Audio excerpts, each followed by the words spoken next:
Yes, I would like to go live, please.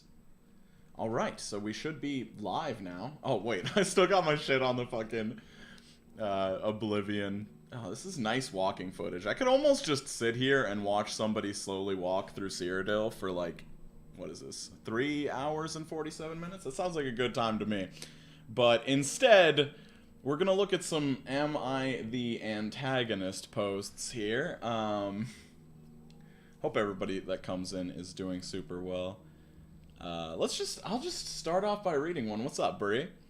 Am I the antagonist for yelling at my wife because she badly injured herself trying to get our cat out of a tree?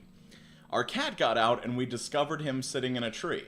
It was high but close enough to the roof that I, 28 male, figured he must have jumped over from the roof so he could jump back. He was meowing loudly, I don't know why, but my wife, 26 female, thought it was a cry for help and decided to climb up to get him down.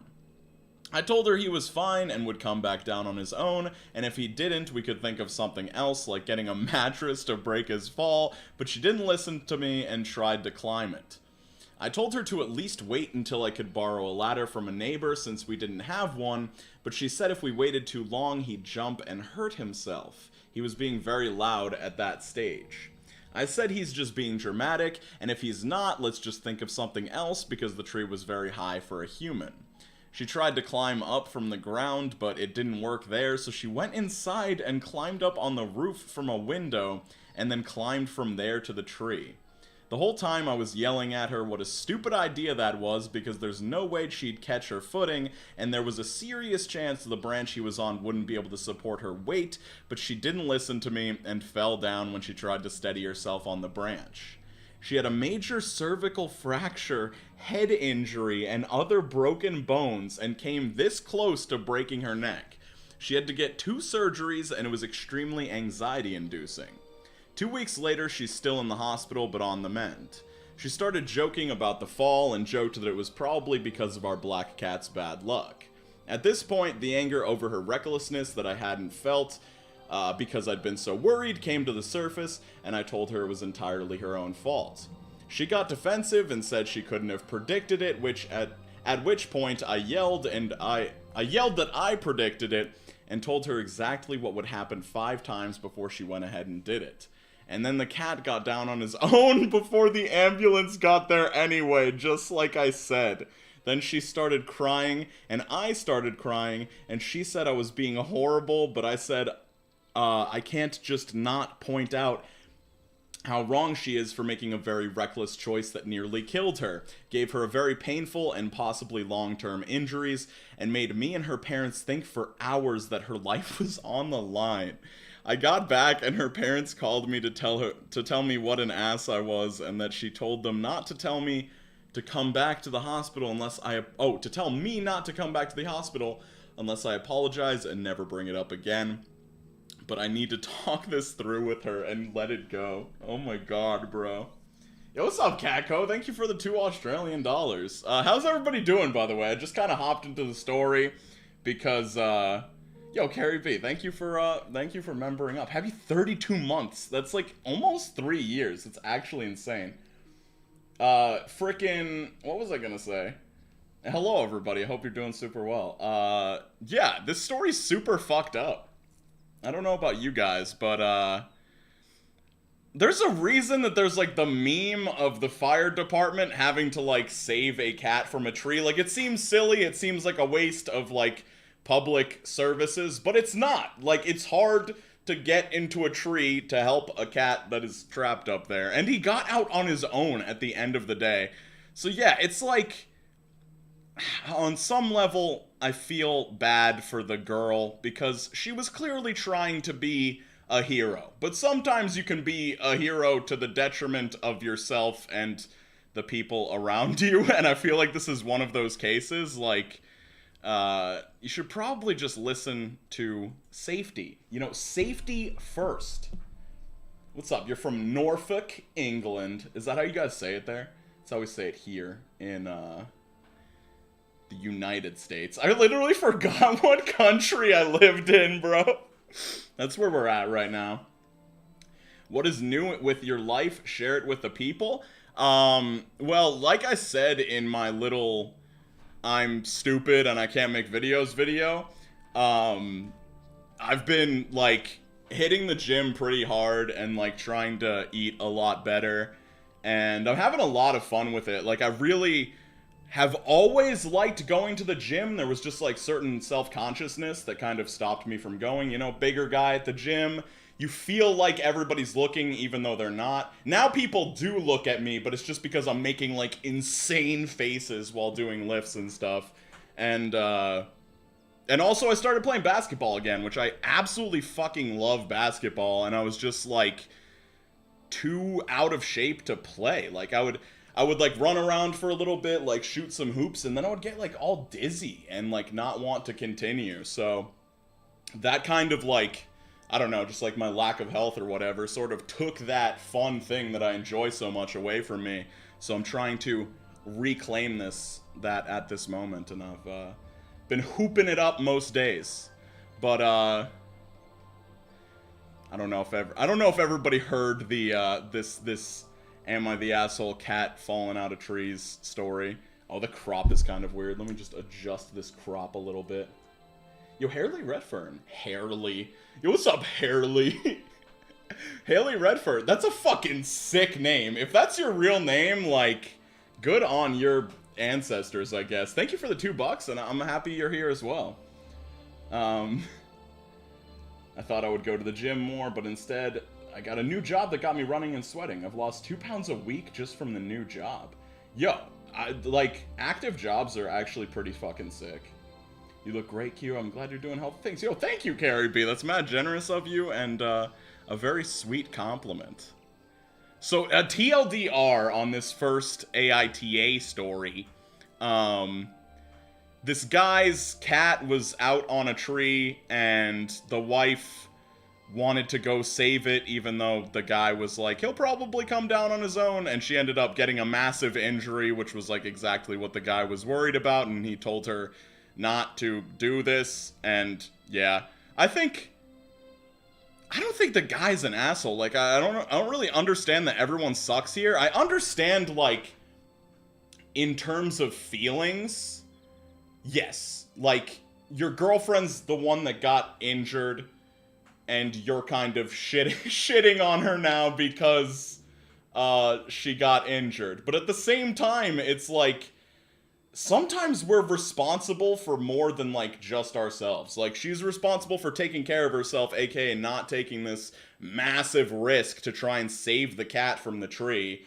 And, like, that doesn't just affect her, it affects everybody else in her life. So, I think even though the guy, maybe he could have been nicer, I understand his frustration, because I don't know, it's like a mother getting mad at their kid for doing something super reckless, like jumping off a bridge and then getting really badly hurt. So yeah, I would say, give me a one. Fuck, I don't fucking know. We'll go to another story. We'll go to another story. I don't know what you guys think. Yo, Wilt, thank you for membering back up. Oh my god, Wilt is such like a company man. Really, like, willing to drop the membership to plug the Discord. That is a committed individual. That is the unofficial Discord, by the way. I mean, it's like the only sort of Discord that exists, but I am not really involved in it because I've had bad experiences with Discord in the past, just being super overwhelmed and not being good at internet stuff, especially, like, managing a community. I think trying to manage a community on the internet is one of the most difficult undertakings, which is why Wilt has, like, many of my respect. Yo, Tammy! Tammy's in the chat. Everybody say hi, Tammy. Say I love you, Tammy. Okay. Oh, wait, this is the same story. Am I the... Okay, this one, I don't even remember what the fuck the context was. I, like, pre-read some of these because I wanted to have some stuff to look through.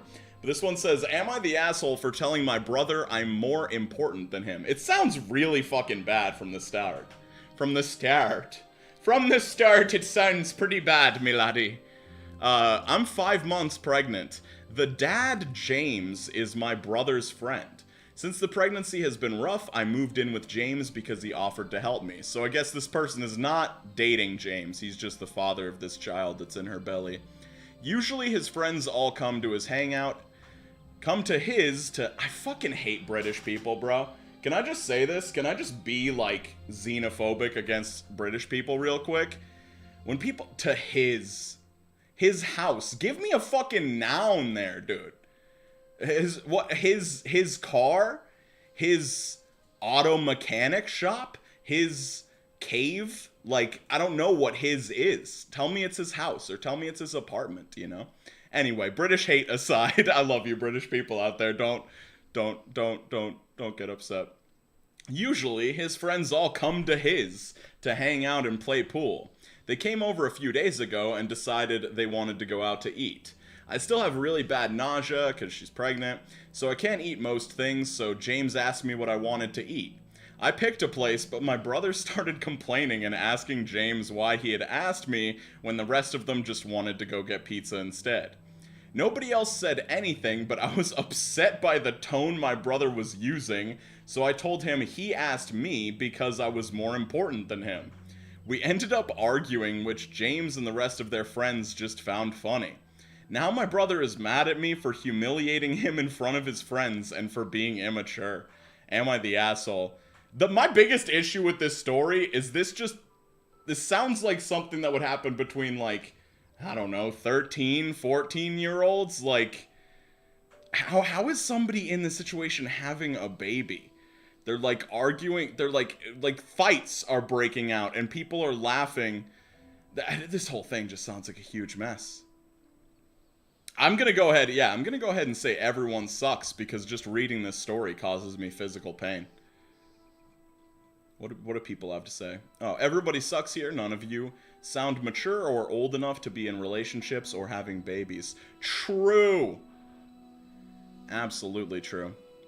Everyone's the asshole. I went to bed and woke up to see I have over 3K upvotes. This is my first time having so many, so thank you, kind strangers. You guys really made my day. It's the small things. ETA 2. Wow, guys. Thank you so much for the awards. Really not sure what they're used for, lol. That's nice. I don't know. I don't know. I'm really mean to Redditors, dude. I have, like, a black hole in my heart when it comes to Redditors, but that actually sounds like it was a nice experience for that person. I shouldn't be mean to them. But really, all they said was, but he started it. But anyway, who cares? I sure don't. Just a weird situation. Oh, here's the thumbnail one. Let's get into the thumbnail one. Am I the antagonist for making my 7-year-old go to Alcoholics Anonymous? I, 31 female, have an amazing son, almost 8, who is incredibly sweet, well-mannered, and inquisitive. Although, I guess most parents think of their kids that way. I quit drinking about 2 months ago and have been adamant about doing the AA program correctly. 90 meetings in 90 days, sponsor, daily readings, therapy, etc. I really want to be a good mom and make up for my bad decisions when I was drinking. I never harmed him or put him in danger, I just wasn't present and am remorseful about my drinking past. Oh my god, I felt like I needed to burp there, but it ended up just like turning into me feel... I don't guys, I'm not going to describe what just happened there because it's really just gross. The problem is I'm a single mom who works full-time and I live in a small town. You could say that she's just a small town girl. Because it's small, there aren't a lot of options in terms of AA meetings, so the only one I can really attend is the 5:30 based on my schedule and my son's. His father has him part-time, so on those days I can attend meetings by myself, but on my days I have to bring my son. So I don't have anyone to leave him with, and babysitting wouldn't work because nobody wants to babysit for just 1 hour. It doesn't financially make sense for them. So I take my son to meetings. Naturally, he isn't too thrilled when I have to. Before you suggest I could do Zoom meetings, I don't really get anything out of them. I like the in-person connection and atmosphere. My ex, who has never taken my alcoholism seriously and has never actually attended an AA meeting, says I'm the asshole for exposing our child to that kind of atmosphere and those kinds of people. The truth is, those people are what have saved my life. They are so sweet and good with my son, and while sometimes the subject matter can be a little adultish, we mostly talk about how to be better people and live a spiritually sound existence and to help our fellow man. I personally think it's good for my son to be surrounded by people that are trying to better themselves, and also to let him know at an early age the effects of alcoholism, as it runs in my family, but maybe I'm the asshole and way off the mark, and am doing more damage than good. I would just like outside opinions that aren't emotionally connected to the situation. And they add an edit here. I super appreciate everyone's responses. It gave me a lot of insight. Admittedly, I didn't think about how other members may feel about having a child there. I was mostly thinking about the comfort of my son. I will say that the group is all old-timers that have years and years of sobriety, and largely just talk about service work and how much better their lives are. But, as many have pointed out, the presence of a child may deter members from talking about serious subjects. But I'll either just give my kid headphones and a tablet to play with, something I usually hate doing, but I guess I'll just have to suck it up. Yeah, I would say that him playing Minecraft for, like, an hour or whatever is definitely better than, like, just on a daily basis being exposed to, like, people's serious adult lives. Or do Zoom meetings when I have him. Again, thank you all for the input, even the people that were incredibly harsh with their verdict. I think this is a really fucked up situation. I think this is just like, I don't know, what do you guys think? Let me know in the chat. I feel like it's just an unfortunate situation, because obviously the best version of this woman as a parent is, you know, the sober version. If you have a problem with drugs, it's probably going to be better for you to raise your child drug-free, you know? So it is extremely imperative that this woman stays on the wagon of sobriety. But it just, like, as far as the other members of AA are concerned, it does suck for them as well that they have to have a kid there all the time. But I am also just concerned of, like, I don't know, kids are just mad impressionable and shit, and, like, I don't know. I have no idea what the consequences of this could be. What are you guys saying? He's gonna be too young to understand anyway. That's actually a really good point. Children understand way more than we think. The counterpoint from Gustav. By the way, not the asshole. He's 7. He's like a sponge. Why doesn't she just give them to a family member? Does she have absolutely no one? Some people do have absolutely no one. Talking about it a bit around him can be positive. Talking around him constantly could make him curious. Yeah, it's like weird. I feel like going to, like, the dad only has him part-time, which leads me to believe that the mother has him more often, and she's going to AA meetings every single day. Like, if a kid does something every single day, that shit is going to be, like, a core memory in their head, unless they just straight up, like, what, how old is this kid? 7. Yeah, so he's not 2. Like, that is memory age. Almost 8 years old. Yeah, this is just, like, it sucks because in a normal situation, I would be like, yo, ma, you gotta stop being selfish and, like, think about your kid more. But what if she, like, tries to appease the kid and then fails her sobriety and gets back on the alk train? It's just a tough sitch. So I feel bad for this lady. But yeah, maybe have him play some Minecraft or some Fortnite or some Roblox, or maybe try a couple Zoom meetings. Maybe do, like, you know, 2 Zoom meetings a week, 5 of the regular meetings or something like that. Let's go to another story. Yeah, what's up, Castbound? Hits Q with a roll of aluminium. It's not gonna be a good core memory. Excuse me, what the hell is that thumbnail? What? Them childcare costs. Oh, childcare costs are nuts, dude. I could never have a kid. I could, like, 2,000% never have a kid. Like, I can't even see a version of myself 20 years from now that could have a child. And 20 years from now, I will be, like, 46 years old. And that's, like, past prime baby having yays. Yo, what's up, Madi? I'm not sure if that's Madi or Ma-Ri. I don't feel like she's an asshole, she just doesn't know what to do. I agree that adults could be upset by it, and the kid maybe shouldn't be in the situation, but honestly I feel like the ex is the asshole. The way he talks about his child's mother, those people. Yeah, he could definitely be more sensitive about it. Not me getting the notification 20 minutes late. It's okay, you didn't miss too much, and this will definitely be posted on the channel afterwards, so you can always go back and watch those first 20 minutes. It's probably mostly me just being... Okay, wait. Yo, Hannah! Thank you for the 14 months of membership.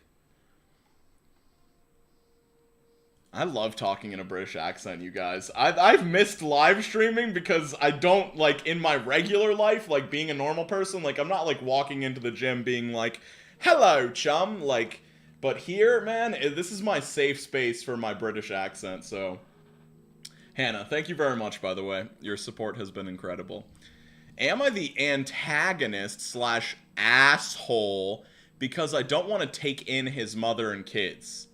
Recently, my fiancé and I just had a baby after struggling with in vitro fertilization for years. He has 3 previous children from 2 separate relationships and a mom who lives with her questionable boyfriend not too far away. I am buying a home, I am putting the money down myself, and I am furnishing this home and paying the mortgage without his help. But he wants to move his kids in, and he wants to move his mother in, and he keeps saying that I should be okay with that as we are a family. I'm not. I've waited a long time to start my own family, and I really don't want to take in his kids and be the financial breadwinner for 4 new people and be a stranger in my own house. I made it clear to him that if he's going to move in, he has to help with the bills, and it's our home with our new child. Excuse me. Very rude of me to burp. I feel like his exes are so excited to lob off their kids on me, and his mother is just looking to leave her bad relationship and come live for free at my house. I feel used by all of this. You fucking should, bro. And I feel like he's not considering how I feel at all. I'm a new mother, and I want... Wait, have you had your kid? Oh, just had a baby? Oh my god. I'm a new mother and want my new home with my new family on my own terms. Am I the asshole? This person is only an asshole in the sense of they're not standing up for themselves. This whole situation is a fucking nightmare. You should have not become fertilized by this man. 'Cause, like... You are the one with everything. You're putting down the money for a new home, you're furnishing, you're paying the mortgage. It sounds like he doesn't have any income at all, and he wants to bring in his previous kids and his mother. Like, at first, the first time that I read this, I was like, okay, you're having a child with this guy, but you don't want to accept his previous kids? Like, I feel like that should have been discussed before you got fertilized by this man. Like, you shouldn't have had his semen in you. Because this was intentional. This isn't like, oh, we had unprotected whatever, or like a thing broke and now baby in me. This is like, you've struggled with in vitro fertilization and now you've finally gotten it, but this is the fucking situation you're in. I would say fucking run, dude. Like, you will probably get custody of this kid if you just leave. And, yeah, because you have everything. You're balling. You're absolutely killing it. Like, I feel like this dude, other than, like, being the genetic father of this child, is only going to bring you down. But that's just me from the outside of the situation. What do you guys think? Those are still his kids. No, I feel like... That's why I was kind of on the guy's side, like, the very first time that I read this, before I, like, saved it and was like, oh, I'm gonna do this on stream. Like, if this were an ideal situation and these two should actually be together, I feel like she should accept at least having his actual kids come into the house, because they're his kids. But it sounds like she's just not ready to fucking commit to that. Which is why she should have never been impregnated by him in the first place, you know? Like, it's just a lot of bad decisions. What's up, Ariel? What's up, Marin? Sounds like a freeloader. It really does, like, sound like that. Like, I don't like to throw that word around, but if there was ever a person that met that definition, I feel like this is the, yeah. This is that sort of situation. Okay. What the fuck is this? Oh yeah, I saved this. I remember this. Am I the antagonist for siding with my mom over my wife? Well, I was gonna go to bed. It's the first time I've caught one of your... It's the first time that I worried of a bad dream of a journey. What's up, Leo? Okay. Am I the antagonist for siding with my mom over my wife and telling my wife it was her fault putting me on the spot? My wife and I always try to side with each other in public, and if there's an issue, talk it out in private, so maybe I fucked up here. My mom lives an 8-hour plane ride away, so if she's going to visit, it's going to be for at least 4 to 5 days to make it worth it. My mom is the one who moved, and my wife made it clear when she moved that she needs to be the only one, or she needs to be the one to come to us, and she made the choice to move, doesn't have small kids, and has the ability to work when she wants with no set schedule. My mom rolled her eyes, but agreed. My wife also told me that we would not be altering our lives to revolve around my mom. While she's welcome to visit, we will not use up our limited vacation time which we want to use to do things with our kids, and it isn't our job to entertain her. I felt weird about it, but agreed. My mom visited one time 3 years ago. We went to work as normal, and she was alone in the house during the day. By the time we got home, she was clearly bouncing off the walls and about to lose it. We did our normal chores/routine, though my wife did take over some of my duties so I could visit. We had our normal weeknight meals, and by the end of the trip, my mom was clearly miserable, overtired, and starving. She just didn't eat much. I don't know why. Maybe because she was really fucking sad because you guys were fucking ignoring her the entire time. She didn't complain, but seemed pissy. How can you not complain but seem pissy? I feel like those are very highly related to one another. Then COVID happened, both of us were busy, and we just didn't see each other. We recently invited her to visit again, and my mom said sorry, but no. She said it was torture, and if we can't put in the effort to host her, she isn't coming. I felt that that was fair, and she didn't make any demands on us, just chose not to come, but my wife was very upset. My wife wanted me to confront her about how entitled she was being. I refused, so she called my mom and accused her of being childish and needing constant entertainment. My mom and her got into it, with my mom yelling that we were shit hosts and that she was so bored she actually cried one day. So she said she doesn't owe us her time, and if we don't want to put time into her, she will never visit again until something changes. But we have an open invitation to come visit her. My wife asked me if I was going to get involved. My mom said I needed to get my wife to stop attacking her. My wife demanded to know whose side I was on, and I said my mom's. My mom began laughing, and my wife teared and hung up. Absolute fucking Chad move from the mom, by the way. Now she feels I betrayed her, that I'm a mama's boy. What the fuck? I haven't even seen her in 3 years. And I told her it's her fault for putting me on the spot. I just think my mom is entitled to the boundary of she doesn't want to visit. I feel like I'm heavily biased here because I love my mom so much, and my mom's like probably like top 3 most important people in my life, like fucking easily. And I don't know, it kind of sounds like your wife just fucking hates your mom, because like, and I don't know if there's any reason for that, you know, like I don't know the whole backstory if your mom and wife have some history, but it just feels like really fucked up that she's like, if your mom comes to visit, we won't alter our lives around her. Like, we're not going to use up vacation time to spend time with your rapidly dying mother. Like, I'm not saying that the mom was dying, but like, your parents are older than you. They are most likely going to expire before you. You should try and fucking spend time with them. Basically what I'm trying to say is it seems like this guy likes his mom, but he's fucking whipped as shit by his wife. Because, I don't know, it's just so fucked up to like have your mom visit and just go to work as normal, leave her alone in the house, come home, do chores while she's like sitting around. I don't know.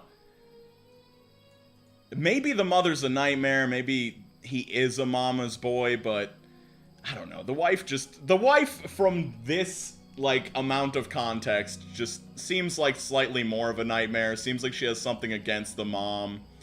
And I don't know, I just feel really bad for the mom, because you're just picturing this woman, she's like, oh, I'm going to spend time with my son and his wife and their family, and then she's just sitting there in the living room watching fucking Golden Girls reruns, which is awesome. It's a great way to spend your time, but not when you're like trying to be on vacation, you know? Yo, Lightning505, thank you for the $5. Yo, Q, watching you straight out of the Dollar Tree break room! I love your content, you're one of my favorite YouTubers. Yo, you work at one of my favorite stores, if not my favorite fucking store on the planet. I love the Dollar Tree. I love every employee of the Dollar Tree. Like, I was a little upset when they switched everything to being $1.25 a piece, but I can live with it. It's still incredible deals. I actually got these... I cut my fucking thumb really bad. Like, I got like a compound cardboard paper cut that's like dummy thick. And I got these cool neon Band-Aids from the Dollar Tree. Oh, I fucking love the Dollar Tree. There's the gym that I go to has a Dollar Tree like a couple stores down. So I'm always like going to the Dollar Tree beforehand or afterwards. I fucking love the Dollar Tree so much, dude. Okay. Alright. Oh, let me drink some water. This is also, like, a better... Okay, some fucking woman... Whoa, that was thunder. Some woman... So, I'm at the gym. I'm at the gym, and I'm doing, like... I go to Planet Fitness, so I'm doing, like, the squats on the Smith machine. And... When I'm in between sets, I'm drinking out of this beverage. Originally, it was like a diet cranberry cola, and I've replaced it with like some Mio. You know, some Mio energy. Just like water flavoring. And so I'm sitting there, I'm like huffing and puffing because I just did like a heavy set of squats. And some woman who was just, like, filling up her water next to me is just like, stop drinking that. And then just walks away. Like, I was just sipping my bottle and she just, like, makes eye contact with me and she's just like, stop drinking that. I think she saw that I was fat and was, like, just assumed this was, like, a regular soda. Which, like, why would you be drinking soda in the gym for the first place? But, like, it's just energy drink, you know? And so it was really weird. I was just like, I don't know. I guess she's like, she just thinks that I'm the sort of person to be like, oh, I'm doing a good job by going to the gym. Let me drink this 300-calorie soda while I'm there. But, I do not do that. Because, yeah. And if I did, it's none of her fucking business. Like, get out of my fucking life. Anyway... here we go. And it was at Planet Fitness. Like, it wasn't like I was at, like, Gold's Gym of, like, the buffest, most healthy... Well, buff people aren't necessarily healthy, but you guys know what I'm saying. You guys know. Some woman. Let me drink some of my water. Now I'm actually, like, out of breath just, like, explaining that story. I don't know. It was really weird. Because, like, she made the statement, but it was, like, so offhand and so quick. It was just, like, she made eye contact, she said the thing, and then she, like, walked back to her treadmill to, like, finish up her shit. And, of course, she was, like, in great shape and very attractive. So just, really just beaten down on the lesser folks, you know? Anyway, I want her to die. Just kidding. How do I fucking read? Guys, can one of you guys read this for me? Okay, no, you guys can't read it for me. You're not here right now. Am I the asshole for not buying cigarettes for my wife, who is a stay-at-home mother? Please just see the extra. We're gonna read the whole story first.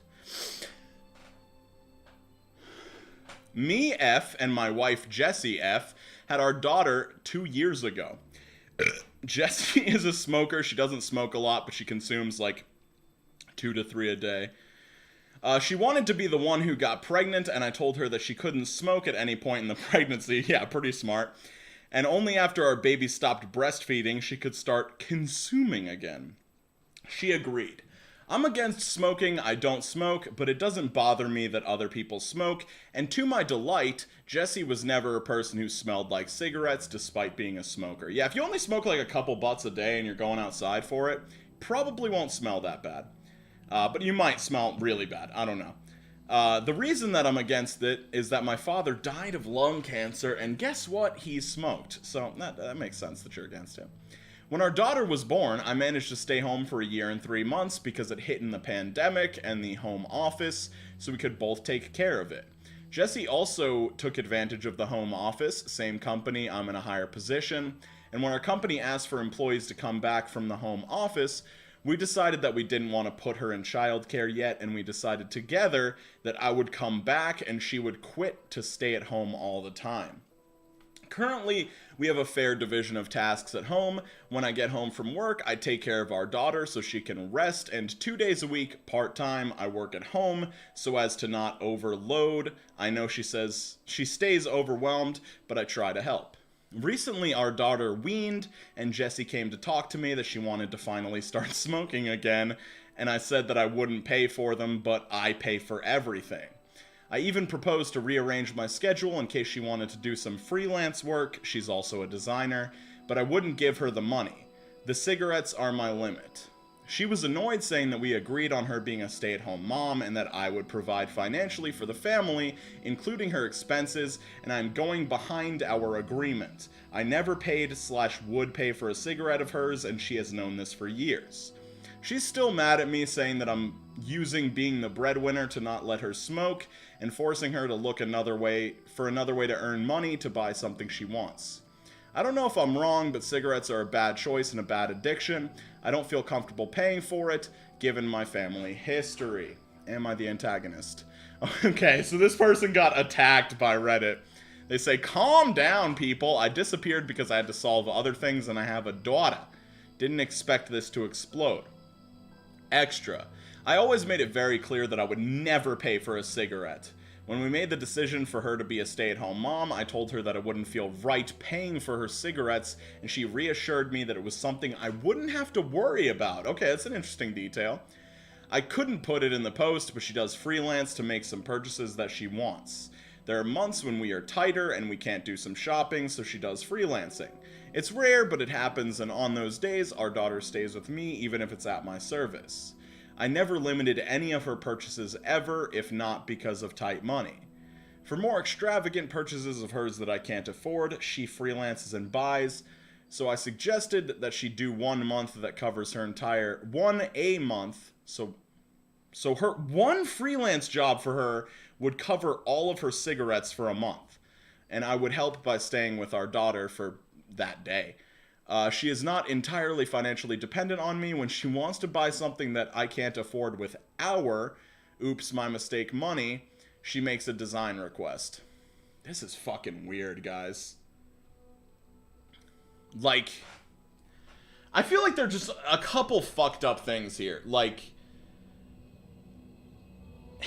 she says in this first part that even though she requested the wife to be a stay-at-home mom, she told her beforehand that she would never feel right paying for her cigarettes.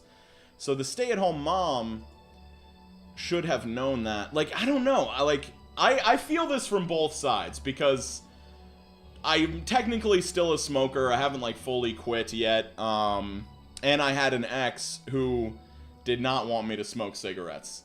And, wait, what the fuck? Yo, Zasadu. Thank you for the 2222. That's insane. Props on your self-care journey. Keep it up. Even when it's difficult, you got this for real, for real. Stay blessed and duck what people think. It got nothing to do with you.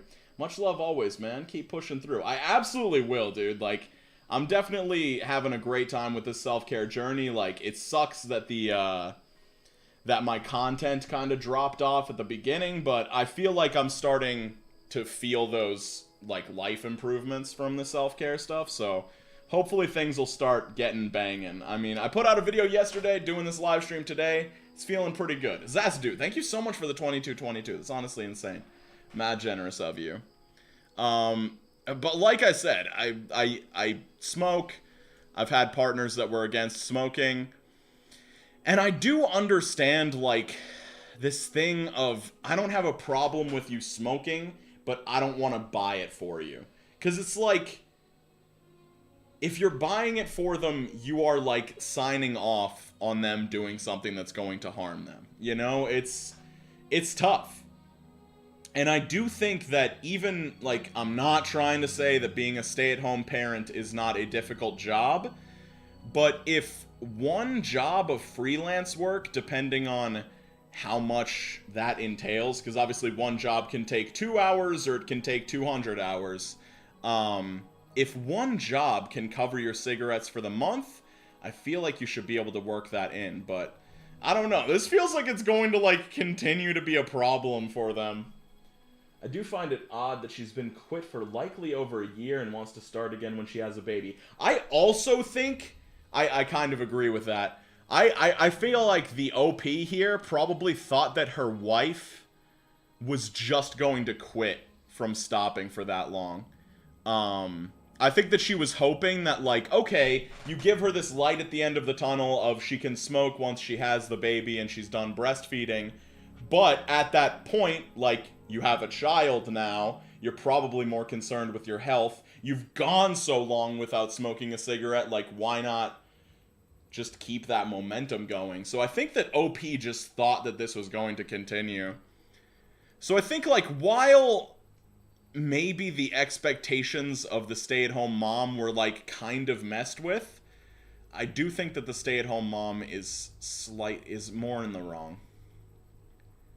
And this person was deemed the asshole, the non-stay-at-home mom, the working person who doesn't want to buy her cigarettes. It's tough. It's tough. Yeah, that's really fucking hard. This is why, like, all of these stories just really, really make me not want to have kids. Like, I like kids. I'm not an anti-child person. I think kids can be cool, they can be fun, but the responsibility and the costs are just, man, it's insane. It's a lot. Okay, wait, is this everything I had?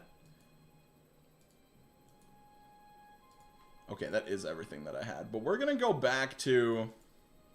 We're gonna go to Am I the Asshole Filtered, because it's, like, so much better than the actual subreddit. I tried to go through the actual subreddit today.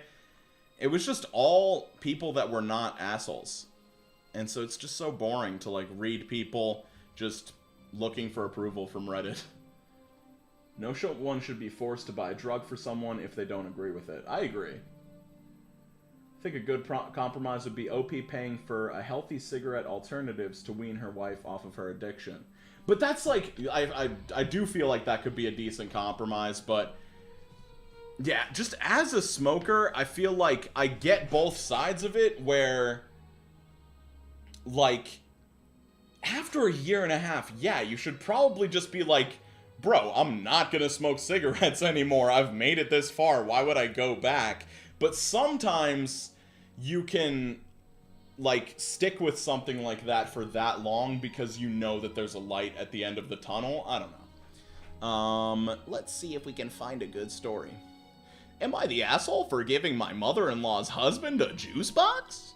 This is, like, this is a Reddit moment right there, guys. Let's see what's going on here. This is fucking insane. Reddit is very fickle. Do that one? The old people one. I wish that I could, but I can't. It was deleted. We'll find some good ones, though, I promise. Am I the antagonist for giving my mother-in-law's husband a juice box? We are currently visiting my husband's mom, who we haven't seen in 5 years. We decided to do a small trip so that she could meet the kids and we could all catch up. because we felt slightly bad for not going to her wedding. Mother-in-law did warn us ahead of time that her husband, who we've never met, has a very hard time with kids, so don't take it personally if he needs to remove himself. Well, he doesn't so much remove himself as sulk and compete with the kids. He seems to have a very hard time sharing mother-in-law's attention. Whenever the kids interact with her, he has to rub his head all over her, cling to her, keep putting his mouth on her, etc. Mother-in-law seems to feel bad for him and will rub his head like he's a dog. What the fuck, guys? This isn't good. This is fucking really bad, guys. This person deleted their account afterwards, too. Okay, let's continue. She took some time off of work to visit us. He's been complaining that he misses her and he's lonely. They work together. Mother-in-law apologized to him and rubbed his stupid head again. The kids were being a little loud the other day, and I was trying to get them under control. He was sitting there sulking, and mother-in-law asked why he seemed so sad, and he said that he was lonely, and she had to go cuddle him and kept being like, "Aw, it's alright." I find this really childish and off-putting. Today I was handing out juice boxes to my kids. He was whining to mother-in-law, and I think he couldn't hear him, but he was whining, I think we couldn't hear him, but he was whining about being snowed in with the kids and how he hates having to wear pants. Mother-in-law was just petting his head because I think she legit thinks he's a dog. I went over and handed him a juice box. That sounds like a nice thing to do. He looked at me confused, and I said, "Well, the adults were having coffee, so I thought the kids might want some juice." Fuck. I feel like that's an accurate response, because this guy's being fucking weird, but let's continue. The room went suddenly silent, and it was uncomfortable. He asked mother-in-law if he had her blessing to go and dump the juice out in my luggage. She tried to defuse, but later told my husband that I'm rude. This is just fucked. Like, I don't want to get canceled, guys, but I feel like the only explanation where this fucking situation makes any sense is if the mother-in-law's boyfriend, husband, whatever it is, the mother-in-law's partner has, like, a traumatic brain injury that is causing them to act like a child. Because everybody's, like, rubbing his head. Like, why do you keep rubbing this guy's head? Why is he putting his head on her and stuff? Like, it legit sounds like somebody who is, like, stuck in a younger mental state or something like that. Just really concerning. Especially since, like, the OP has kids, and this is her husband's mom's boyfriend. So let's just say these people are in their 30s. These, like, the guy who wants his head rubbed is probably in his 60s. If it's a kink thing, then fuck the mother-in-law, fuck the husband. They should both be fucking taken out to the town square, put in one of those, like... Because, I mean, if you're engaging in kink shit around little kids, like, you're just wrong. You're just incorrect. You should be shot to the moon. I dislike this story a lot. Let's please leave. God, fucking, ugh. I really hope that that's fake. Like, I'm praying that this situation is fake, because this feels so fucked. Everyone sucks here, but I want to give you the not the asshole. People are so fucking technical on this sub. Like, everyone does not suck here. Like, I get that she was, like, maybe it was a little mean to say, "Oh, you're a kid, have a juice box," but, like, this couple is fucked. Like, they actually need to be, like, I don't fucking know. I don't even want to say the things that I'm thinking, because I hate it so much. Okay, we'll open up a couple here. Some of the wedding stuff I really hate, because I just can't relate. Like, I feel like weddings are just, like, a very particular social engagement. Okay, am I the asshole for not refunding clients because of my weight gain? Oh god, okay, this is gonna be cringe. Am I the asshole for not refunding clients because of my weight gain? Weight gain. I've been gaining some weight, baby. I'm a classical belly dancer and I perform at weddings and events. I also offer classes. When COVID hit, I emailed all of my booking and offered to refund their deposit when it became clear that we were in for the long haul. Some of my clients chose not to take back their deposit and postponed or modified the booking, switched to a virtual performance. One of my bookings was for a wedding. I can usually audition or simply provide a sample video of what I can do. These clients wanted to postpone until they were able to gather with hundreds of people, which was from a few weeks ago. I did audition for these clients as they wanted something very specific. I confirmed that if they wanted to keep the same routine, and they said yes. Since then, I had gained some weight. For context, I am 5'4". Pre-COVID, I weighed about 30 pounds. I now weigh about 160. Okay, my weight does not affect my performance. I was able to perform the full choreography and the routine at their wedding. Who the fuck gets a belly dancer at their wedding? Is that, like, weird? Or is that regular? Like, I feel like a belly dancer for a bachelor party or a bachelorette party starting to make some more sense, but a belly dancer at a wedding? Like, I feel like that is just throwing me off right off the bat. Okay, weight does not matter specifically in belly dancing, unless you're literally talking about just aesthetic. I am active and was not out of breath or sweating profusely, and I was a professional. However, I had issued the invoice. I received an email from the bride and groom saying I didn't look the same as I did in the audition, and it didn't fit the aesthetic of what they were looking for. For that reason, they did not want to pay. Am I the antagonist for not disclosing my weight gain to my clients and requiring full payment either way? Oh, this could be actually a cultural thing. That might have been really insensitive for me to say that belly dancing was weird at a wedding. I apologize. I am American and stupid. They gained 130? They did not gain 130. They gained 30 pounds. Which, on a small frame, can be a decent amount, but it's really not that much. And also, I just don't think that that's a thing that you can really police. Like, I get that she might have looked slightly different, but I really don't think that's a reason for issuing a refund. That's fucking insane. Like, she showed up, she did her job. Oh, did I say they weighed 30? Yeah, dude. Yeah. What would you even be if you were just 30 pounds at 5'4"? You would be like, maybe like your nervous system? Like, maybe that would still be intact? Maybe your nervous system, some of your skeleton? I mean, yes, you would be dead. I'm just trying to see, like,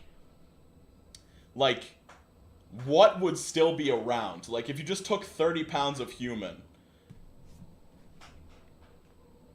I don't even know if bones. Like, I feel like a skeleton might weigh more than 30 pounds. Oh my god. Holy shit, this person wrote a fucking Declaration of Independence.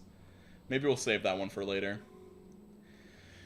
Oh no, here we go. This one sucks. Oh, I could just tell. Hopefully it's not too long. Yeah, no, it's nice and short and sweet, baby. Am I the antagonist for not tattooing my stepson's name on my arm with my kids' names? I'm 30... Fuck my balls. Never mind. I'm 36. My wife is 35, female. Oh, he's male, by the way. I have 2 kids from my first marriage, 9 male and 7 female. I've been married to my wife for 4 years, and we have a 1F daughter. She has an 8 male son. I'm not getting mad at the kid. I'm just... The 8... Sometimes all these, like, numbers and letters fuck me up. She has an 8... I was thinking, like, 8mm son. Like, he's just a very small person. But that is not the size that a person can be. She has an 8-month-old... Fuck! She has an 8 male son. Why do you need to say that he's male if you're saying that he's a son? Like... Maybe that's what's throwing me off.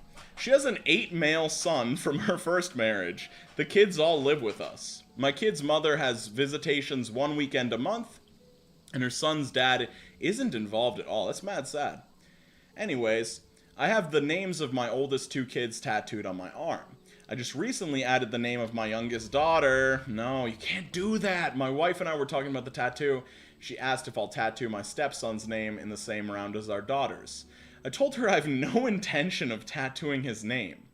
She was shocked and asked me why.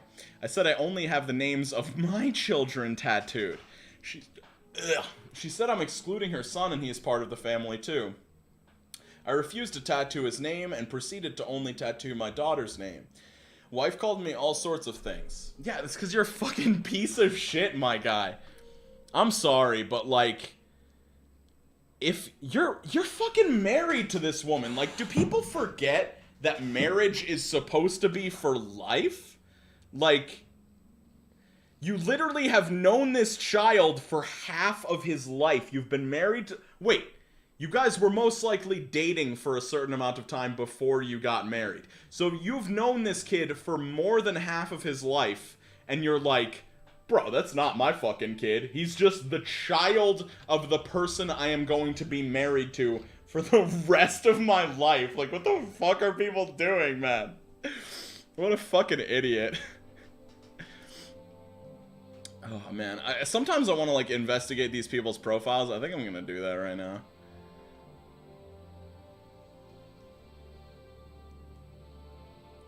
I haven't legally adopted him. He calls me... Oh, this is their only post. Sussy. Oh, wait. Is it their... No, yeah. This is their only post. And they created their account around the time of this post. Okay, if you legally adopted him, then you're the asshole. If you've acted as the father figure, you parent him, refer to him as your son, and he calls you dad, then you're the asshole. If you're firmly a step-parent, he calls you by your name, and there are boundaries where your wife mostly parents him, then he's part of the family, but not one of your kids, and thus not the asshole. That is fucking idiotic logic. He lives in your home. You've known him for 4 years. He's going to be in your life for the rest of your life if you stay married to this woman. Edit, not the asshole. Okay, let's listen to the clarification. Let's listen to the clarification. I haven't legally adopted him. He calls me by my name, same as my older kids call my wife by her name. His father calls on his birthday, that's the length of his involvement. And he calls him dad, not me. We both discipline/parent all kids on the small things, but for the bigger issues, I am a step-parent, not a parent. This kid talks to his, like, yeah, he calls his dad his real dad, but he talks to his father once a year. Like, maybe you should fucking step up and be this kid's father. He needs multiple parent figures, brother. Holy shit. That is fucking sad. Mini Cinnybun, thank you for the $5. Q, I caught another stream. Hope you're doing well. I am doing super well. I'm actually doing great. And, this guy's a fucking nightmare, dude.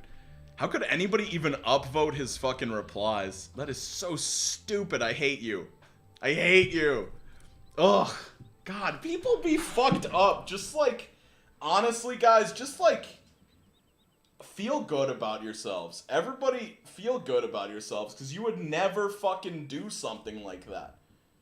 You would never be that obtuse and stupid and just completely fucking unaware of what goes on.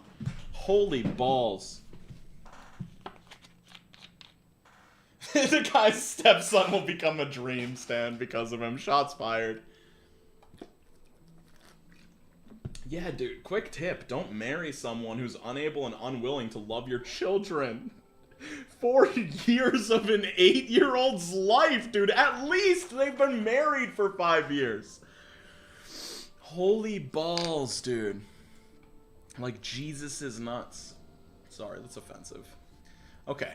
Am I the asshole for telling my stepdaughter that she needs to freeze her food or cook for everybody? What does this mean? This sounds... We got some cooking drama. I've been cooking a lot lately, guys. It's a good time. I actually really enjoy cooking. Am I the asshole for telling my stepdaughter she needs to freeze her food or cook for everybody? My stepdaughter, 17, that's a rough age, has very different food tastes than us. Her mom's new husband is of another culture, and her mom and therefore my stepdaughter are partly part of that culture themselves. So she cooks a lot from that culture. I feel like this is gonna be racist, guys. I feel like this is gonna be racist. Fuck, dude. She's gonna say that the food smells bad, even though it's probably fucking delicious. She cooks a lot from that culture as taught by her stepfather and his family. And even when she's not cooking food that's directly that culture's cuisine, she does a lot of strong flavors and spices. No, guys, you can't have spices in your food. You can't have flavor in your food. What is her stepdaughter thinking, putting spices and flavor in her food? She does a lot of general experimenting, too. Our kids are younger, and my husband is a bit of a picky eater. Pussy. So we tend to eat a lot more bland foods, to be honest. None of us are really foodies. We're also vegetarian. Pussy. Just kidding. That was a joke. She and her family's mom's family are not. She was getting frustrated with the food at our house when she visits, so my husband, without asking me first, said she could cook meals for herself as often as she wanted. Which sounds reasonable. That does sound reasonable, guys. But she's in there a lot. It's bad enough at other times in the day, but for dinners, she likes to do all these intricate, complicated meals and ends up monopolizing the kitchen. That is legitimately a problem. I will give the OP 1 point here. If somebody is cooking in the kitchen so often and doing such complicated things that other people can't make stuff for themselves, that is a problem with just, like, cohabitation between people. We have an apartment with a galley-style kitchen that's mad tight. Let's look at this picture that they posted. Yeah, that's tough, dude. That's a pretty tight kitch. Pretty tight kitch. So it's really not meant for more than one person to be there at once. Even making a cup of coffee while someone is cooking is tight. Ugh, tight, yeah. Fuck, I'm gonna kill myself. Oh, wait, no, never mind. In a video game. I'll be honest, the smell of cooking meat as well as the strong spices really bothers me too because it wafts through the apartment. I finally said, look, either you need to cook for everybody and make it vegetarian and reduce the spices a bit so make the food suck, or you need to make your meals earlier in the day plus freeze them, because I can't make dinner or clean up or get the kids snacks or make myself coffee if you're in there without both of us being in each other's ways. She got upset, and then my husband got mad at me for trying to make her make dinner for us, which wasn't what I said. This is, guys, this actually sucks. This actually sucks, because although the mom, like, everything about cultures and spices is irrelevant to the problem with the situation. The problem in the situation is the tightness of the kitchen and the fact that if the daughter is making food, the rest of the family can't make food for themselves. And the tastes are different. So I guess the spices do make a difference, but the OP sounds like an asshole. Like, the way that they're wording things sounds asshole-ish at times. But the reality of the situation is, it seems like one person's cooking time is being precedented over the rest of the families, which is just an unfair separation. So, I don't know. There could be other ways to go about it. Like, you could try and meet somewhere in the middle of having foods that you both enjoy, or just be like, hey, if you want to keep cooking food all the time, you might have to get, like, a little bit more time efficient, or simplify things a little bit. So yeah, this one is actually not as cut and dry as I thought it would be. Because you can't just have one person in the kitchen all the time making meals for themselves and have nobody else be able to utilize that. But it's definitely a tough sitch.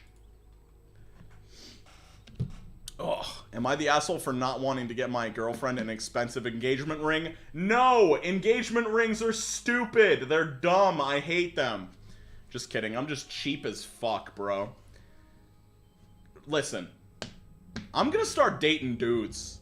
Because I don't want to get a freaking expensive engagement ring for somebody. Like, if somebody expects me to try and, like, spend $5K on a ring for them, I'm gonna cry, bro. I will cry. Like, I almost want to get back with my ex just because she was like, yo, I don't need an expensive ring at all. You can get me, like, a $50 ring and I will be completely chill. Or I just need to find another person that's like that. Anywho. It's coming from being picky. Not easy to get along with that stuff, but everyone in the house needs dinner. It's true. It's true. There are other people in the home. There's some cute... Yeah, like, I don't... Yeah, I just... In my opinion, if I were a grill, or if I were somebody who expected my partner to get me a ring to prove they're going to marry me, I would be like, yo, I don't need platinum, I don't need white gold, I don't need an actual diamond. Get me a fucking silver ring with a fucking cubic zirconium. Nobody's gonna fucking know the difference except for us. I'm gonna look like a baller, I'm gonna look cute, I'm gonna look sick, I'm gonna be catching fucking glares from the other women at the ball. Like, you don't need to spend mad money. Also, like, not to get on too much of a soapbox, but like, the whole like, oh, the diamond's gotta be real, when like, what do they call it? Like, the discovery of real diamonds has, like, an extremely problematic system, you know? Like, there's kids searching for diamonds and getting, like, murdered and stuff. Anyway, I don't really know that. I really don't know that much about that topic, but I do know that, you know, diamonds have issues. I think Kanye West wrote a song about it or something. Okay, I want to see posts where everyone sucks. I feel like I like those the most. Matching dinosaurs? That sounds fucking sick, dude. If someone got me a $5,000 ring, I'd cry because they wasted so much money. I agree, dude! I would have been like, yo. Like, legit, that's a vacation. Like, skip the expensive ring, take a sick honeymoon together. Or, like, buy your partner a literal car, dude. Like, yeah. There's just a lot better things could be done. Am I the asshole for refusing to wear protection at a family get-together? That is a loaded statement. Yo, Carrie B, thanks for hanging out. I hope you have an absolutely delightful night / sleep. Sleep. Am I the antagonist for refusing to wear protection at a family get-together? This sounds like a plot of a bad thing. See update on my profile. No! I won't. I don't think I will. Maybe I will. We'll see. My 18 female family gets together every summer. Like, the way that this... I hate the way that people on Reddit write things. My 18 female. Like, obviously that's referring to the fact that she is 18 and female. But it could be read like my entire family is 18-year-old females. Like, that's how I read it in my head. But anyway... My 18 female family gets together every summer in my grandparents' college. There isn't... Okay, no, there is an L in that sentence, but summer, that didn't feel right. It's a really big house and can accommodate all / most of the family. This summer is the first time... Okay, no, it's not that long. Summer is the first time doing the get-together since COVID, and everyone has made a huge effort to come as it's an important reason. Oh no, are we gonna get into vaccines and masks? Oh no, I don't want to talk about that if it's really about that. It's my parents' generation, with some as young as their early 30s, and then their kids 1 to 8, and finally me and my younger cousin, 15 female, in the middle, who I don't get along with as she's a bit of a brat / mean towards me. I usually don't mind playing babysitter, but this time I was asked to do too much, and I'm afraid refusing it might create permanent damage to my relationship with my family. Guys, I burp a lot. I usually don't mind... Fuck! I read that already. Most children are at an age where they have potty training or are still wetting the bed. This runs in my family quite a lot. That's weird. I'm sorry, that wasn't mean. It's not weird, it's regular. And some of the older kids were refusing to put their nighttime underwear on because they were embarrassed to do it with their cousins there. Not all of them wet the bed. So my grandmother decided to avoid any embarrassment for the children. They would all wear protection for a few days and would be able to stop wearing it if they did not wet the bed. This was all well until my cousin, 15, who sleeps with the kids, she's considered one, was asked to wear the protection too to set a good example for the children. This is fake as fuck. There's no fucking way. There's no way that your family was like, oh yeah, freshman in high school, you have to wear a fucking diaper or nighttime underwear. That's fucking fake as shit. Fuck you, summer family throwaway. I hate you. I hope that you piss your pants now. Because you lied to all of us. I don't know, maybe you guys think it's real, but I just can't, I can't get down that thought. I can't get down that thought path. I think that's just too crazy. Am I the asshole for telling my husband to get over his dead mother? And this person was deemed not the asshole. We gotta find out what's going on here.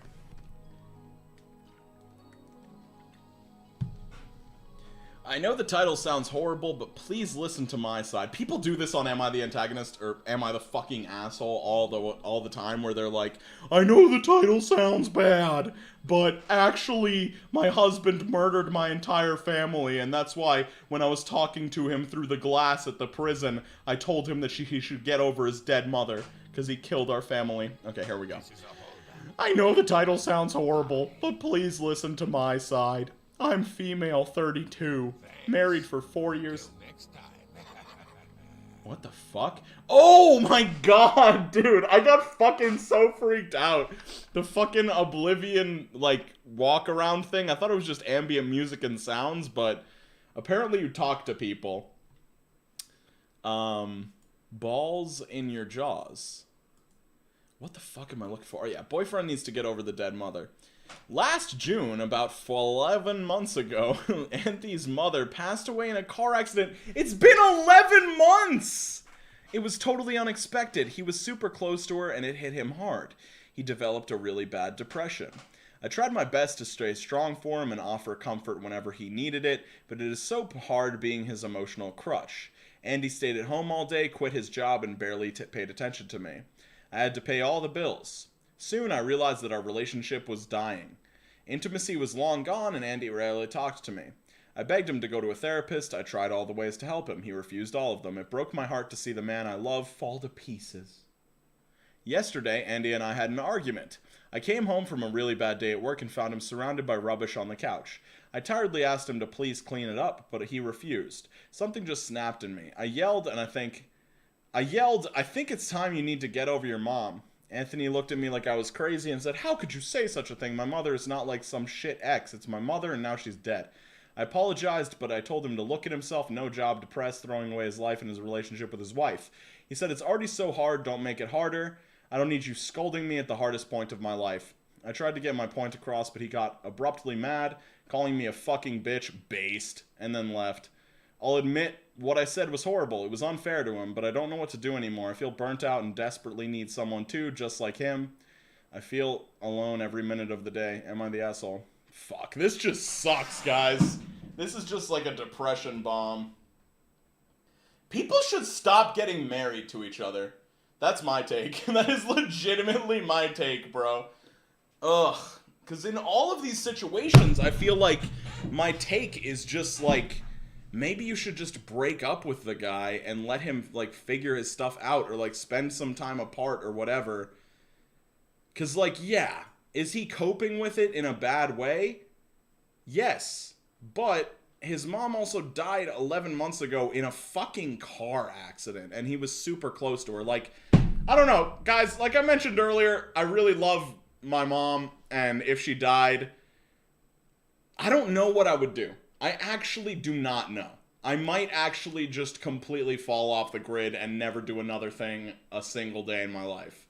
So maybe I'm a bad person to judge the situation. I feel like the OP is, like, not wrong for, like, recognizing that he's coping with this in a bad way, but I don't know what I would do. I would just never get married in the first place so that I could have, like, a plausible, you know, like, hey, I can't be around this because it's hard to be in a relationship with you. But I don't know. How do you, like, break up with somebody who's that depressed already? Maybe it'll, like, throw them over the edge. This stinks. I'm leaving this.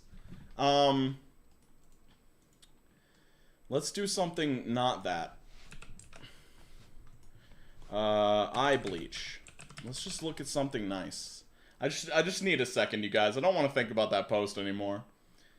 Top this week. Oh, look at this freaking Kevin, dude. Look at Kevin. What a guy. What a lad. Wait, what happened to my Oblivion? Oh, I paused it because the guy was talking. Wait, how do I get back to Kevin? Yes, Kevin. Okay, Kevin's great. Kevin's wonderful. What are you guys up to tonight? How's everybody doing, by the way? Let me know what's up with you. I feel like it's been a while since I've just, like, talked to anybody out there that watches. Puppy sees rain for the first time and tries to catch it. That's cute, guys. Guys, I like these posts. They make me feel good. Look at this fucking dog looking under the fence. Having a great time. Look at this old-ass dog. Well, I don't even know if he's old or not. No need to knock. We know when you hear the dogs. Enjoying the bath. Dude, I want to give a tiny dog a bath in my sink, bro. Playing some Wrath Classic. Nice. I'm going to play some Fallout 4. Let's fucking go. Doing pretty good. Playing some Warframe. Hell yeah. Folding laundry. I love cows. Dude, I'm so dope. You know that weeb I was dating? He's my boyfriend now. And just started my first ever job. I work with birds. Yo, that's sick, Hannah. You just been on the up and up. Just listening to this while sketching art commissions. I skipped the hawk? Oh, fuck, I'm sorry. Look at the fucking lad, dude. Dude, how do you even touch a hawk like that? Like, how does the hawk just not completely fuck you up? Just a nice boy. Moving out and cleaning. Let's go. Feeling less pain than usual? How's your health? You said you're gonna try to lose weight. It's been going well. Like, my, weight has been improving. My health has been improving faster than my weight has even, so... Good times. Good stuff. Gonna see a movie for my birthday and I cannot wait. Dude, that sounds fantastic. Hey, you canceled your Imvu account, right? That was what you were talking about the last time that I had a stream. Okay, I don't know if everybody out there knows what Imvu is, but... Imvu... Oh, God, it's so fucking cringe, dude. My ex liked Imvu. And so she would be on Imvu. And so I ended up getting a subscription to Imvu so that I could use, like, custom characters and stuff. And I ended up paying for Imvu for, like, 3 years without using it at all. And it would just get charged every month. And I couldn't, like... cancel it from the the PayPal side, so I had to like figure out how to log back into my Imvu, but it was just not a good time.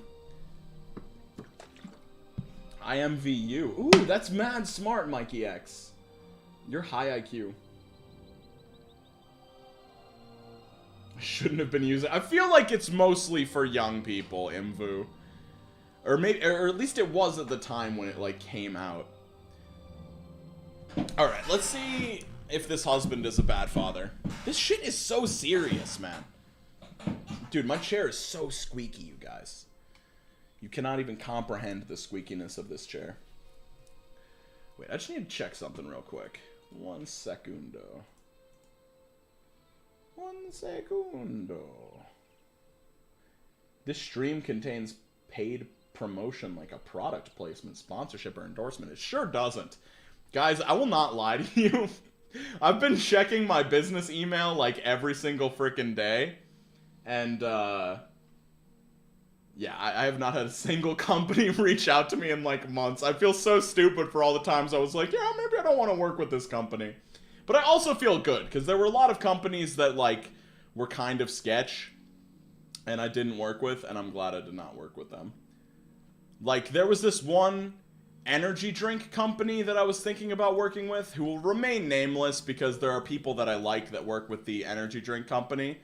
But, like, the issue with their energy drink is that it had, like, a proprietary blend to it, which means that you don't actually know what is in the energy drink, which I think is a very, like, manipulative business practice to put in, like, small amounts of things and then pretend that, like, it's actually an efficacious dose or whatever. Oh, is this really long? It's kind of long. But yeah, that was such a weird tangent. Sorry about that, guys. What am I looking for? Oh yeah, I was trying to like go onto youtube.com and see. Yeah, there we go. Wait, what the fuck? I just clicked on my own stream. Oh, yo, like the stream, by the way. Be a homie. I will appreciate you for life. Highlight your member loyalty with VIP super chats. This is a personalized and limited time offer. Why would I super chat myself? This is weird.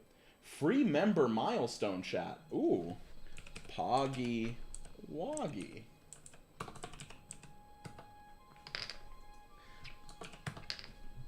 me send that. Did that work? It did work! Oh my god, I'm so swaggy, bro. No, fucking, it was not G Fuel, by the way. I'm not big enough for G Fuel. It was a lesser known company. Yo, Q-Star, welcome to the family? What am I even trying to do? I literally don't know what I'm doing at all. I like, this is so fucking weird. I am on my... Okay, everybody's gonna leave the stream. I'm sorry, guys. I love you. Don't leave. Don't leave. Please don't leave. I'm trying to figure out what's going on. Okay. Calling husband a bad father. Okay, I'm just gonna have to accept that for some reason my live stream will not show up and I'm just stuck on this frickin' Skyrim thing forever. Okay. Here we go. Oh, I know what I need to do. It was then that he knew what he had to do. He had to go to his YouTube studio. Okay. Let's start reading this post, as this is what we're supposed to do on the streams. I'm actually not gonna deny any more energy drink companies, because I don't want to, like, narrow it down to the point where it's, like, obvious. Am I the antagonist for calling my husband a bad father because he allows his adult body... Oh, fuck! I already read this one. I used that one for a video. I stopped doing Am I the Asshole for a while because, one, I disliked it. But, two, I ended up... A lot of you guys were, like, not happy with my takes on certain things, which is completely valid. Yo, Ramiel Joseph, thank you for being a roller blood. Roller blood. Yo, I'm not with the roller crips. I'm with the roller bloods. It's serious out here. Yo, but thank you so much. This is mad generous. Thank you for the support. Would I be the asshole for suing a customer? Oh, I've already seen that one. Oh. Am I the antagonist for telling my friend's GF that she did ruin the night when asked? Okay, we got... Reddit thinks they're an asshole. Let's find out.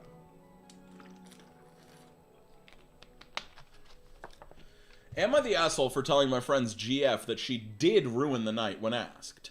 I, 25 female, cringe. Just kidding. Ramiel Joseph, thank you for the $2. I am happy to be back at it. Thank you for the warm welcome. Thank you everybody for the warm welcome, by the way. Just even having like 200 people at this stream is like really good numbers for me, even when I was like actually putting out videos, so I appreciate it a lot. I, 25 female, have a close friend group of 4, including me, 2 men and another girl. All of us are in committed relationships and live in the same city. This problem is about Axel, cringe name, 25 male, and his GF, Jess, 23 female. She lives 3 hours away because she's finishing college. We're friendly and everything, not super close, but chill. This happened last week, by the way. Axel recently won an award in his field, and we were pretty excited for him. His family already celebrated with him, but Jess was unable to attend because she was getting settled in her new apartment. Excuse me. You guys should be paying extra for the burps. I can't believe I'm giving these burps away for free. I could definitely be, like, make my burping content behind a paywall. I should in the future. They rotate weekends to see each other, and so Jess was supposed to come that one, but said she had so much homework and was unable to, so we, my friends and I, thought it was a good time to celebrate Axel alone.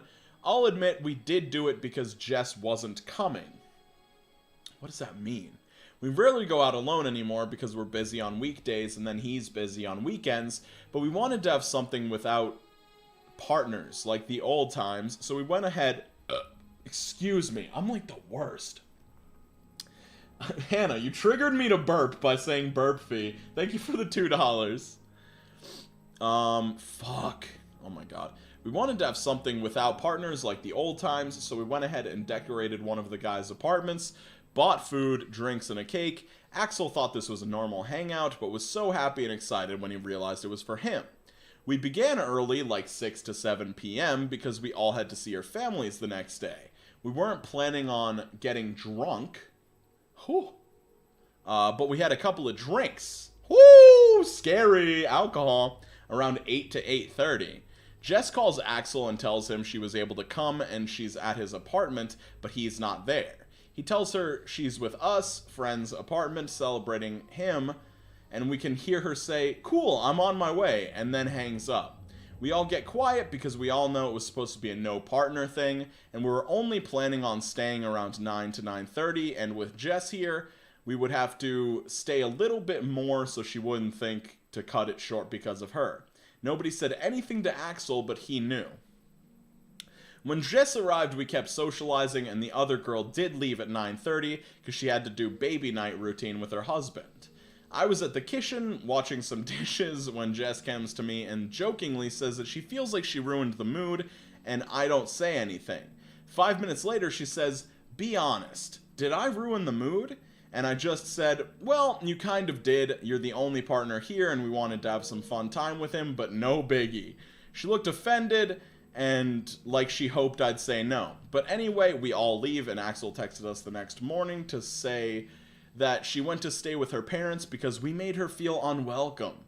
My friend and I were talking about that today, and we were wondering if I did wrong for saying what I said. This is a complicated situation. Let me just shout out, what the fuck? Oh my god, so many things happened so quick. Tommy-san, thank you for the fucking $30. Holy shit. Thank you, Q-Star, for the endless entertainment top-tier content. Here's the money for the burps. You deserve it, mate. Damn, that's incredibly generous of you. Holy balls. Wish I was Marin. Thank you for the $4.99. Thanks for the burp content, my guy. By the way, stream patient number 9. Wait, one of my friends on Twitter's name is patient number 9. I did not realize that was an anime, but knowing them, it makes sense. Wait, is patient number 9 a song? Fuck. Did I just say that it was an anime? Ramel Joseph, thank you for the $5, and Hannah, thank you for the burp fee. So, this is actually a really good situation.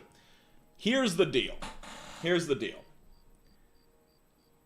If you're having a night with just the friend group without the partners, it will be completely ruined if a partner comes. There is just a level of comfort that friends have without their partners around that cannot be captured when the partners are there. It's just a fact. It's sad, it stinks. You wish that it could be that comfortable, but it's just not. And having said that, you can't just tell somebody straight to their face when they made a special trip to come out that they did ruin the mood. Because it's already been done. The mood has been ruined. Like, I know that she was asking for him to be honest, but there are some situations where you need to just have the social awareness to not be honest. Like, I don't know. I try to be pretty nice to people. Guys, I'm a nice guy. But, like, I agree with the OP here. But I also think that he should not have been honest, even though she asked him to be. I feel like there's just a level of social awareness where you need to know that being honest in the situation is not going to change anything. Because even if she leaves, she's gonna be upset, it's gonna throw Axel off. And this whole fucking get-together was for Axel.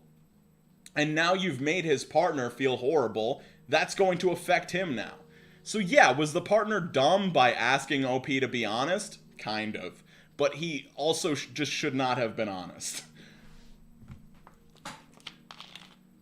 Don't trip about disagreeing/disliking your take. It's your opinion. Obviously, y'all can have discourse and try to see where each other is coming from, but you don't have to agree. That's very true. I totally feel that. There have just been some times where I was like, where I've had a take, and then people point out like a super obvious like hole in my take, and I'm like, wow, I just feel kind of fucking stupid. Yo, Annie Mae, I'm glad you're sewing or crocheting. I hope it's very enjoyable. And you could be honest just by saying, yeah, we're not as comfortable yet and we're going to end sooner, instead of, you ruined the mood.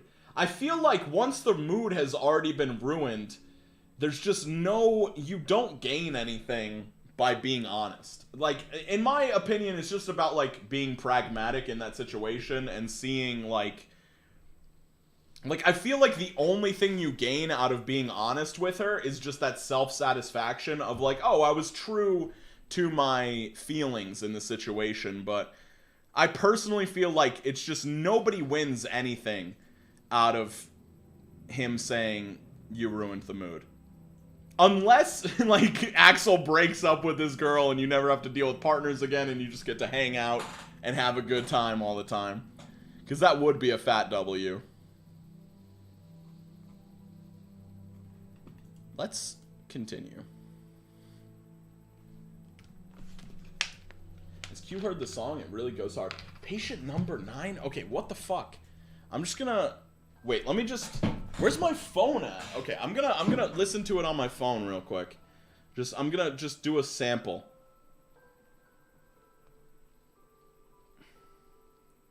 Patient number... Wait, what? It's Ozzy Osbourne featuring Jeff Beck?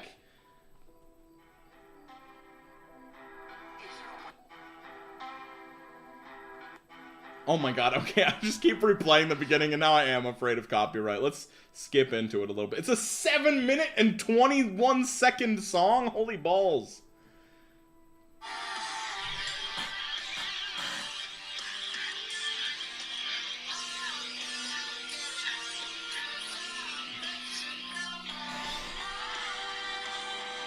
Okay, that sounds really fucking good. Holy shit. I would not expect Ozzy to sound that incredible at this age, at this stage in his career. That is mad impressive. Okay, am I the antagonist for getting upset at the idea of my wife getting an apartment? Ooh. Sounds sus. I want to do another spooky stream. I just couldn't fucking prepare for it in time. I really wanted to do a stream tonight, but I feel like the spooky streams, I need to like find content so that we're not just like aimlessly roaming around and watching bizarre bub videos for 5 hours. Am I the antagonist for telling wife it's not my responsibility to make her mom feel comfortable while visiting? Let's find out.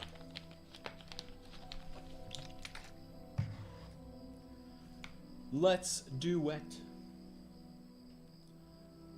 How does my lighting look, by the way? Let me make my face bigger. What? Oh.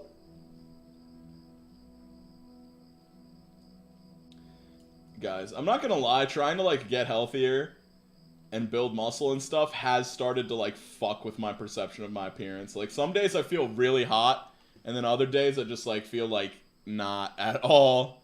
I mean, that's always kind of been the case, but I feel like it's almost been exacerbated by this. Don't you dare jinx it. I've lost enough heroes lately. What? Alright, here we go. Oh my god, this is kind of long, but I can read, guys. I don't know if you know, but I can read. An L is a loss. Am I the antagonist for telling my wife it's not my responsibility to make her mom feel comfortable while visiting? This almost sounds like that previous story, but let's see what's going on. My wife and mother-in-law have been trying for the past few months to find time for mother-in-law to come visiting us. Visiting us. Oh my god. Mother-in-law is currently separated from her husband. Remember when I said I could read? I lied. My wife's stepdad. And is kind of bouncing from family member to family member, helping them out. She's been house sitting, dog sitting, cleaning, painting, organizing, etc. in all the places she goes. I honestly do not want that kind of help at our place. I don't think we need it. But my wife wants her mother-in-law to visit so she can spend time with our 3-year-old son. 2 weeks ago, mother-in-law texted my wife on a Thursday to let her know that she would be coming the next day. Not the most respectful or convenient thing given 1 day notice in my opinion, but not the end of the world. Giving 1 day notice to visit someone's home, not a good idea, in my opinion. Like, for me, I don't know how you guys keep your homes, but My place is kind of a mess on any given day. It's really clean right now because, like, the landlord came over to check something out today, but on a normal basis, if you only gave me, like, 1 day of notice, I would be panicking hard. Anyway, let's continue. She also told my wife that she plans on spending 2 to 3 weeks with us. It's a very long time. Again, that seems like a long visit and a bit... Okay, 2 to 3 week visit on 1 day notice. You were just existing like normal, and then you find out tomorrow your mother-in-law is going to be there for 2 to 3 weeks. That's a lot. I told my wife I would appreciate a bit more advance notice, and she just kind of said this is what works for mother-in-law. I asked about the long stay, and my wife said that she had a lot of work stuff going on over the next couple weeks in the evenings and on weekends so that the mother-in-law could help me out at home. I told her I don't need the help and I don't necessarily appreciate the implication that I do. Okay, don't be such a fucking pussy, dude. Chill out. She told me that it will be good for mother-in-law and our son to spend some extended time together. OP should have definitely Supermaned that hoe. Thank you, Mikey X, for the donation and the insight. Last week, my wife did have to work on the evenings and on Sunday. I tried to keep our son's routine as best as possible, but mother-in-law kept indulging him whenever he wanted to stay up later or play outside later than we usually do. Not a huge deal in the grand scheme of things, just kind of frustrating. But my son loves playing with mother-in-law, so I didn't say or do anything about it. What I did do was pretty much ignore mother-in-law after my son went to sleep or when my wife was home. I just hung out in the basement and relaxed.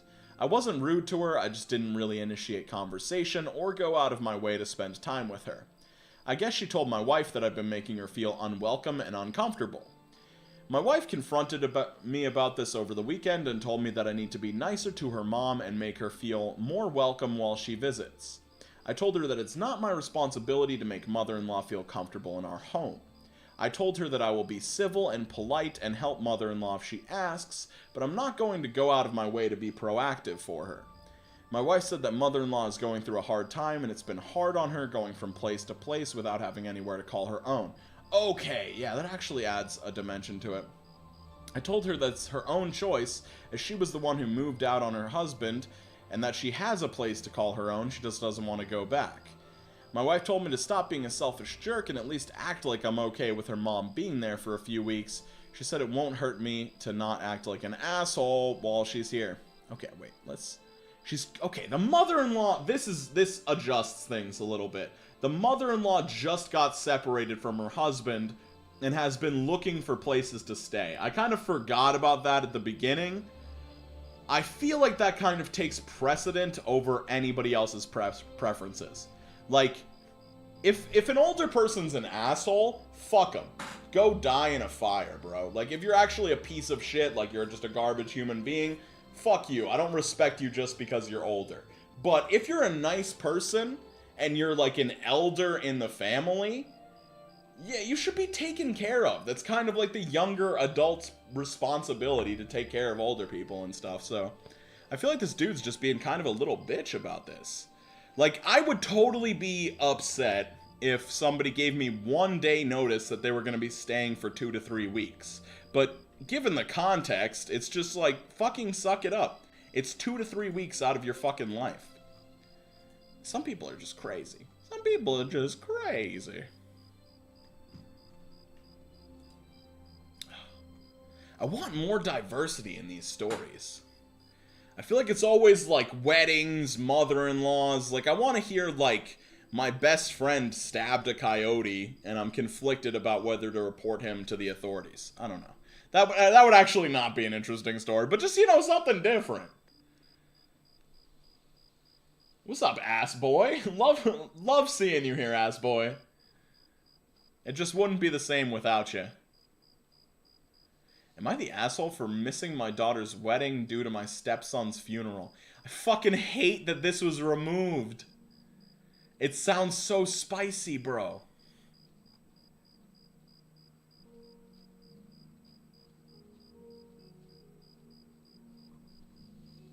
Wait, what the fuck? This sounds insane, dude. God damn it. Why do all the good ones have to be removed? Am I the asshole for telling my wife I won't help her recover from cosmetic surgery because I don't agree with her reasons for getting it? Am I the asshole for dropping my son off? Fuck off. Okay, I'm not gonna read anything where the person is not the asshole. I don't want to hear about you being a good person. I want to hear about all the bad things. Am I the asshole for asking my wife to take care of our newborn during the night hours while she is on maternity leave? I don't fucking know. That sounds boring. Give me something exciting. Am I the asshole for getting upset at my sister after she upstaged my bad news with her own good news? Okay, this could be spicy. Let me just take a little hit off of this fart machine. Oh no, my fart machine's out of farts, bro. Whatever will I do? I'm plugging in the fart machine.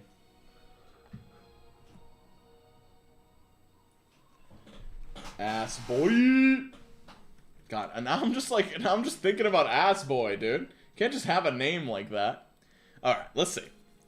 Ooh, somebody's name is Sabrina. Do you guys remember Sabrina the Teenage Witch? That was a good show. When I was a little kid, guys, I had a crush on Sabrina. Am I the asshole for getting upset at my sister if she upstaged my bad news with her own good news? So, to start off, I can't do a funny voice the entire time. It's so hard. I'm vaping farts, baby. So to start off with, I'm 21 female. My sister Sabrina is 29. We've never been particularly close, but we always got along. I was always closer to my brothers. She was closer to our parents. However, Sabrina lives very close to my college, so we've hung out a bit more in the past few months. Sabrina has a 10-year-old son, Isaac, from a previous relationship. He left after he told her that she was pregnant. Isaac is autistic and not verbal, but he's a sweet kid. A few days ago, it was his 10th birthday, and my sister basically invited our whole family to come, myself included. She's extremely proud of Isaac and documents/describes to us his every move. Everything is another first. I mean, that's just what having a kid is like, bro. A few weeks before the party, Isaac said his first word. Pretty fire. Obviously, my sister documented this and told everyone, and we were all very excited. He has said a couple more leading up to the party, even saying my name when I was out to dinner with him and his mother. I was thrilled. A few weeks ago as well, I found out I was pregnant with my longtime partner's baby. I was ecstatic, and I told my entire family, including my sister. However, the day before my nephew's birthday party, I miscarried and was absolutely devastated. However, I still decided to go to Isaac's party because she knew that it was important to him that I was there. After the party was over, I decided to not take away Isaac's party. I told my family privately about my miscarriage, my sister included. She was so shocked but looked angrier than upset for me. She proceeded to tell the entire family about how her son had called her mom the other day for the first time and glared at me the entire time. Everyone flocked to her, which I didn't mind, but I hated the constant reminder of what I could have had, and I just didn't understand why. I confronted her about it afterwards. She said I deserved it for even mentioning my miscarriage on Isaac's birthday, even though the party had ended, and that she said I was just stealing back the thunder that I stole back from her. So am I the asshole? Edit. Oh, yo, Lamissa, thank you for the $1.99, a burp charge. Yeah, keep counting, guys. Every time I burp, it's $2. Fucking, no, that's stupid. Don't do that. Edit. I enjoyed reading the comments because I asked here for a reason, so clarifying a bit. My sister is not speaking to me and neither are my parents currently, so no update. Isaac was not there when I told everyone. He was in his bedroom upstairs while me and the rest of the adults were in the kitchen eating dinner. I forget the exact wording, but my father and sister were talking about Isaac, and he said something along the lines of, "This is going to be you soon, my name." I teared up a bit, and when I was asked, I explained. I do not mind being called the asshole. I asked here for a reason, but I am thankful to everyone who showed support regardless of their verdict. This is like such a fucking petty situation to like not the situation is not petty. Deciding who's the asshole is petty in the situation because it's just a fucking serious situation. Like, it's the kid's birthday party. I understand the bad news kills the vibe. However, you have literally just had a miscarriage. Like, I don't understand how everybody's now allowed to treat you like shit because you came out with that information at, like, a not opportune time. I feel like that is just really fucking extreme of a reaction from the family. Reddit dubbed that this person was the asshole. Let's see what the fucking idiots have to say. What is this weird shit I read on AITA all the time about announcing and upstaging? Are you at a concert or a GA7 conference? This is a family gathering. People will be sitting there for hours, and no, they will not just talk about your kid's birthday. We'll also talk about a million other things going in their life. Policing people that came to your kid's birthday are only allowed to talk about your kid's birthday is absolutely bizarre. True! Not the asshole, and people need to stop being entitled princesses. Yeah, she waited until the end of the party. How the fuck did this verdict... Okay, let's see what this idiot has to say. I love getting mad at Redditors. There's nothing better than this. I feel bad for calling you the asshole because of the situation. Okay, fuck. I feel bad calling you the asshole because of your situation, but you kind of are. You could have waited until the next day, and although your sister was more than harsh with her words, she has a point. It was Isaac's birthday. Despite the party being over, the focus is still on him because the day isn't over. In her eyes, it probably felt like you were trying to make it about yourself when the day was for Isaac. Shut the fuck up. Like, you are literally so fucking stupid. Like, oh my god, people are so fucking dumb. Like, oh. I literally feel like the 10-year-old in this situation would have a better read on the situation than you, Reese the Great. Like, I don't know. I don't know. It's just stupid. It's just dumb. Fuck.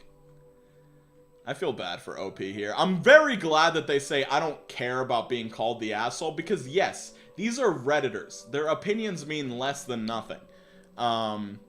You should not feel bad. Your sister should feel fucking dumb as shit for calling you mentioning your miscarriage, stealing her thunder. Like, it's your son's fucking birthday. He's upstairs. The celebration has ended. I don't fucking know. You're like, your sister's just gone through something traumatic. Show some fucking tact. Like, show a little bit of situational awareness. Once again, it always comes back to just, like, situational awareness and, like, just being slightly fucking sensitive to what's going on with other people. Anywho. Let's do a few more posts. I hate that these are, like, bummers. I hate that some of these are just, like, straight up bummers. Yeah, Isaac does not know the difference. I can guarantee you. He's just like, I had a party, I got presents, I ate cake, I went upstairs, I'm having a good time. Like, the kid whose actual birthday it is, nothing has changed for him.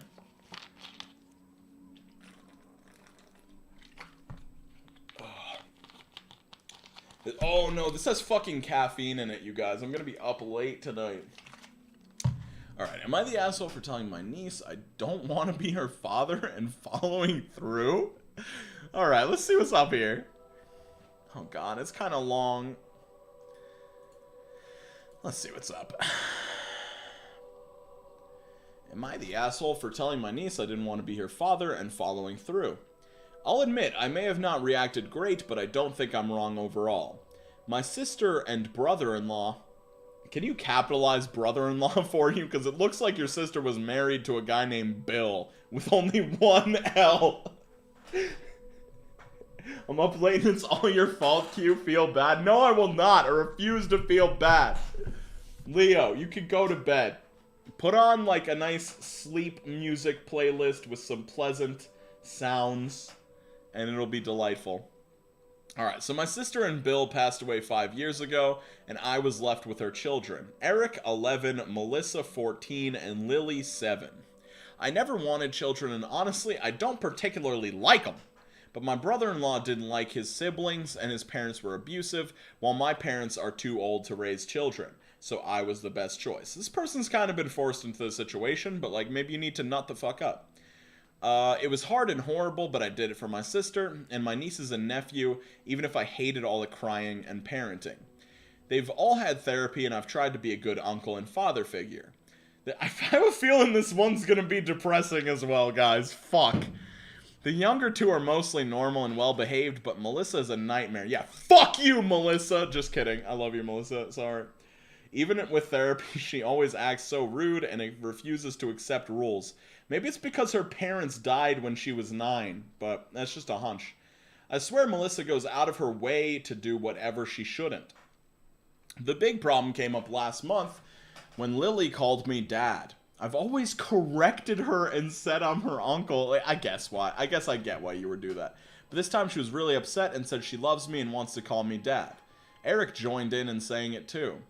I felt it was weird, but ended up allowing it. What are you, the fucking judge in Law and Order? Like, I'll allow it. That's a John Mulaney bit. I'll allow it, but watch yourself, McCoy. Because fighting, it clearly hasn't worked. Melissa took it horribly and we ended up arguing. She basically said I'm not their dad and won't ever be and have no right. I tried to calm her down and it didn't work and we both got angry. She said it would be better if they stayed with anyone else. I ended up telling her to stop being such a brat and never even want to... And I never even want to be her anyway. I don't know what that fucking means. That she's only here because... Okay, you are fucking up your spelling.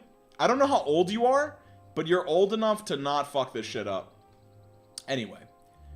I ended up telling her to stop being such a brat, and I never even wanted to be her anyway. She's only here because it's what my sister wanted, so I don't care if she doesn't see me as a dad. It didn't end well. The next day, she tried to apologize, and I told her it's fine. Why is she apologizing to you? What the fuck is going on? Okay. That she wins, and I'll stay out of her life.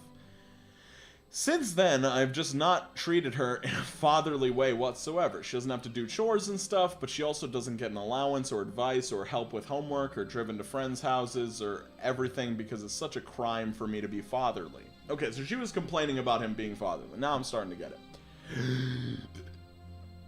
Yesterday, my parents came over and just ripped into me, saying I'm being a shit parent / uncle. Uncle. I'm a cuckle. Wait. Oh, God, I hate myself, you guys. My mouth, honestly, guys, this is a lot, and I might get canceled for this, but my mouth is so fucked up with the things that I mess up and say that I'm surprised that I don't just magically congeal words into slurs sometimes, because my mouth just doesn't do the right things. Oh my god, now I lost my place. Yesterday, my parents came over and just ripped into me, saying I'm being a shit parent / uncle and hurting Melissa. They've always been close to the kids, even if they're not able to parent, and I guess Melissa complained about me. They say I have no right to say what I did and treat her like trash, but it's literally what she wanted. She said I'm worthless and have no right to be in her life, so I wasn't. It's not my fault that she's not like her siblings. We agreed to disagree, but they clearly aren't happy with me and say that I need to grow up and that she's the child, not me. True. I know I'm not good with children. I've made mistakes with them, but I certainly wasn't graceful this time. But I don't think this was that bad. She's constantly making a big deal about me not being her dad, so fine, I won't be. Dude, she's a 14-year-old. This is called having a teenager. This shit sucks, though. Like, I feel like half of Am I the Asshole is just like, I am in this insane situation that just sucks deep amounts of asshole. And so there's almost like no right fucking thing to do. Like, I mean, the right thing to do is to like be a good dad and try your best despite Melissa being extremely resistant to your parenting. But like, this guy never chose to have kids. His sister and brother-in-law just passed away. Like, this is tough, dude. Oof. Sucks ass. Your life sucks. Like, and I feel so bad because, like, I end up saying this all the time when I'm, like, on the internet and I read something, like, genuinely horrible. This is AITA filtered. So these are the better posts. But, some people's lives just straight up suck. Like, it's just tough. Like, there's not much more that can be said about that situation other than, like, it's all just deeply unfortunate. Ooh, Fuck my balls, dude. Stop removing posts. All posts should be allowed on Reddit, unless you're, like, encouraging Nazism or some shit. Introducing Adobe Express. Why am I watching an ad? Like, I'm out of my gourd, you guys. No one is talking about how hurt he must be every time she tells him that she's not his dad. I mean, that's partially true, but he was also getting upset at the other... Oh. How upset she gets every time. I'm confused. Hate it when people are horrible to you and you feel like you have to apologize to them. Narcissists, am I right? Yeah, that is like... just life lesson here, guys. Like, some of you guys are older than me. I'm not necessarily super experienced in life, but, however, if you're in a situation with somebody, like family member, friend, partner, if you are in a situation where you constantly feel like they did something wrong to you and you are apologizing to them, that is a massive red flag. If that happens, like, more than a few times per year, be careful. Alright. Oh, I wanted to get your guys' opinions on this one. I read it earlier, but I didn't find it worthy of saving, I guess. This is so fucking weird. Oh yeah, the conclusion from Reddit was completely fucking insane. Well, I guess my dad is a narcissist. I don't know. The word narcissist gets thrown around a lot, but I feel like there's a lot more people with, like, narcissistic traits. I feel like a lot of people are on, like, the narcissist spectrum, but it's like only some of those people are actually dangerous. But anyway. Am I the antagonist for highlighting that my wife sabotages her daughters? They are 11 and 13. I've noticed her telling them the wrong information at times or missing out on crucial information from instructions, and I believe it is to make them fail. I've noticed this pattern and begun to watch. For example, they have afro hair and she insists on brushing out all of their knots when their hair is dry before they get in the shower. They sit silently, but they have pain across their faces as she tugs at their knots. I mentioned this at work to one of my colleagues, and she said her daughters should brush out their hair when it's wet with conditioner on it, as knots will slide out. I noticed that my wife does this to her hair, but insists that her daughters sit and get their hair brushed out dry. One of her daughters wanted to bake a cake, and my wife laughed at me afterwards and said she missed out on a crucial step in the recipe, and her daughter was upset that when she failed. It really bothered me, as it seemed to give my wife a sense of satisfaction to leave her daughter to struggle and watch her fail. One of my daughters didn't like my wife's meal that she had cooked. She insisted the whole family follow her strict diet, and my wife then punished her by silently ordering her many ready meals and putting her on a ready meal diet for the next month without any explanation. I gently approached my wife with this, and she is now giving me the silent treatment. Am I the asshole? And Reddit deemed that he was an asshole, but it seems like they deemed... Like, I put YTA because he labels it as sabotage when it's clearly a woman taking pleasure in her kids' suffering. And his comment said that she finds it funny when people get hurt, yet he gently approaches his wife. Have you ever fucking Oh, I'm not gonna follow that post. Have you ever fucking considered that maybe this dude is a victim too?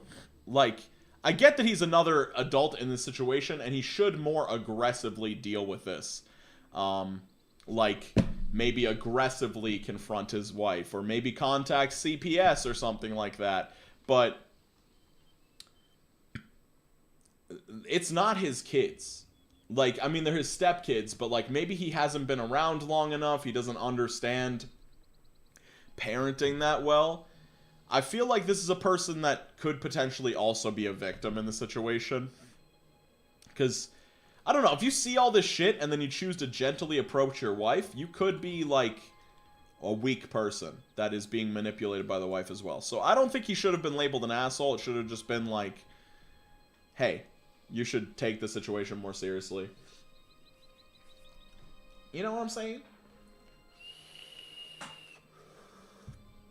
I know, I'm trying to find asshole posts. I'm only looking at posts where they're labeled asshole. Vague post. Am I the asshole for kicking out my daughter after what she did? Let's see what that is. She murdered my entire family. Oh, fucking God. Why do they have to have so many words that I'm forced to read, you guys? Reading is hard. Wow, we've been going for like 2 hours. Thank you, everybody that's been chilling. I was also sorry if you guys saw me vape. It's mad cringe. Don't vape. It's cringe. I will punch you in the face if you vape. I only do it because I'm trying not to smoke cigarettes. If you... Here's the thing. If you start vaping and you don't smoke cigarettes, L. Fat L. Huge L.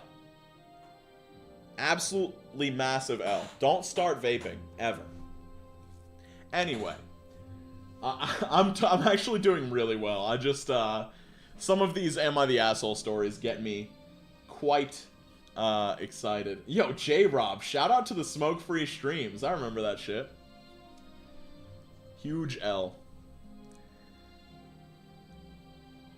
I do think that the devil's lettuce is relatively chill, but literally any mind-altering substance can be used in a negative way. So, like, even though some people have, like, a good time with the devil's lettuce and, don't use it in a bad way, some people can just smoke all day and, like, not get anything done and, like, kind of have it run their life a little bit. But anyway, that's beside the point. Let's find out what this daughter did. I have 2 daughters. One is 33 and the other is 31. 31 got married a couple months ago. 31 had a hard time in life. Fuck, dude. Oh, why does everything have to be so tragic? Because, fuck, never mind. 31 had a hard time in life. She had surgery and got addicted to opioids at 15. I don't even know if I want to read this story, bro. Fuck. She struggled through school for a while. Okay, well, let's find out why this person's, like, bad now or whatever. Ended up doing a crap ton of things she wasn't proud of, but once we managed to get her proper help, she was fine again. In context, the things she did were, whilst an addict, were really bad. I'm talking ruining family reunions, causing arguments around the house, the works. I've seen that before. One example is when 33 was graduating. It's so weird to just refer to your kids by their ages. Like, I get it, it makes sense, like, but it sounds really weird to read out loud. 31 didn't want to go, insisting that we both go without her. But this was when she was at the height of her addiction, so we called her grandparents to watch her, and they would take 10 minutes to get to the house. She warned us that if she went, she might cause a scene, but 33 told her to shut up and come, so she would at least be able to sit through one of the most important moments of her life. Well, she ended up projectile vomiting over the next 2 rows. Listen, guys. Life lesson by a 26-year-old dude with absolutely no valuable life experience. Sometimes when somebody says, I will make a scene if I come, you should just let them stay home. Because this will happen. She ended up projectile vomiting over the next 2 rows, then proceeded to break down and wail/cry because of the embarrassment. I left with her whilst my husband stayed to support 33. Obviously, her sister was furious at her, and when we got home, she promised 31 that when her graduation came, she'd ruin it for her. 31 had been off drugs long before her graduation and begged us not to let 33 come. I feel like I'm reading like a science fiction novel with these freaking number names. Like, is this Stranger Things or some shit? We obliged and told 33 to stay home and do something else. She was not welcome at the graduation. The graduation went fine. There were a ton more incidents in the 2 years where she was an addict, but in the end, she got clean, went to a good college, got a great job. She's well past her addiction now. Now, because 33 never got to ruin her sister's graduation, this is going to be like some petty revenge type bullshit that's completely fake. I can feel it coming. Now, because 33 never got to ruin her sister's graduation, she's been waiting for another big life moment to ruin for her. If it's relevant, 33 never got to go to college, so that high school graduation was her only graduation. 31 graduated from college, but only me and her father were able to go because of the distance. Now, the moment that 33 had dedicated herself to ruining is her wedding. 31 is often sensitive at life events, and she had some issues she's working through with a therapist on the side. 31 thought that 33 would be over the high school graduation issue, and 33 pretended like she was. In the dressing room right before 31 was meant to walk down the aisle, 33 took her aside and started insulting everything about her. I'd gone to the bathroom at the time. Wait. This story is so fucking fake. Holy shit. I fucking hate Redditors so much. Oh my god. I promise you guys I'm not actually upset. I just am extremely passionate about hating Redditors. So, this 33-year-old holds a grudge about her high school graduation being ruined for 15 years. And then, at the wedding, 31 is about to walk down the aisle, but her mother's in the bathroom. In what fucking universe at your daughter's wedding would you be in the bathroom when she's about to walk down the aisle? Like, where is your, like, who taught you how to write shit? Anyway, let's continue reading. Maybe I'll be proven wrong by some contextual thing. In the dressing room, right before 31 was about to walk down the aisle, 33 took her aside and started insulting everything about her. I'd gone to the bathroom at this time. Okay, so I guess, never mind, this is right before. She called her fat, said that her dress made her look like a pathetic slut, and that her husband was constantly looking at other women's asses. She went on and on about 30 until 31 was on the ground in tears. Her makeup was ruined, no one was there to fix it, and the wedding was ruined. 31 walked down the aisle still crying. After this, I told the family what 33 had done, and no one's talking to her. I kicked her out and told her to come back because she was a vile human being to let anybody go. So I guess they told her not to come back. She has nowhere else to go now because she can't afford another house. This is one of the dumbest, fakest fucking stories I've ever read. Jesus fucking Christ. From the picture you've painted, it sounds like you've alienated 33 for the last 15 years or so. How are you fucking reading into that honky-tonk cronk?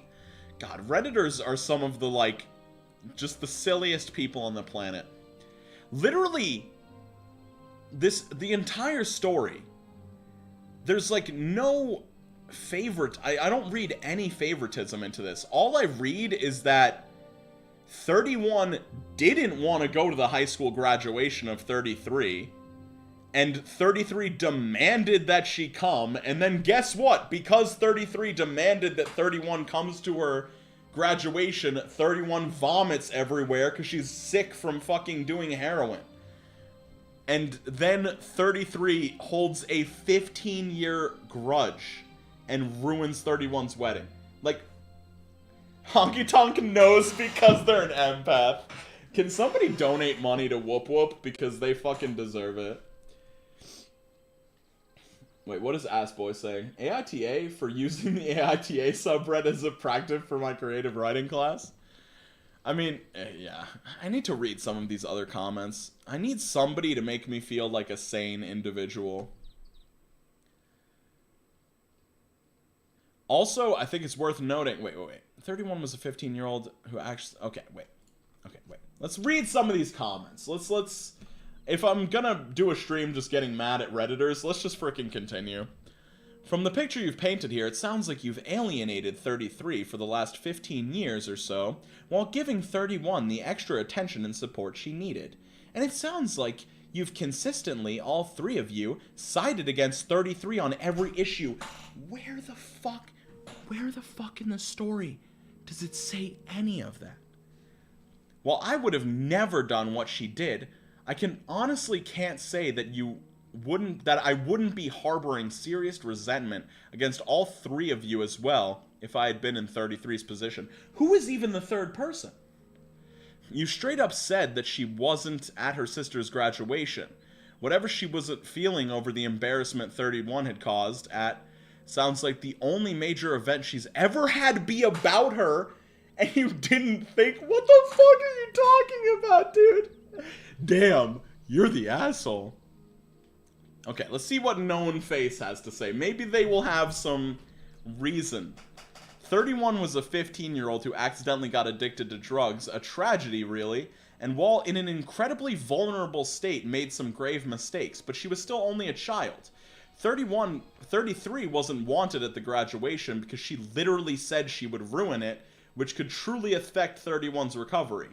Although you are right and 33 suffered too, at the wedding, she, a 33-year-old woman, acted with such cruelty and evil, ruining her sister's wedding because she couldn't forgive something her 15-year-old sister did, which wasn't her fault, really, getting addicted with pills given by a doctor for medical reasons.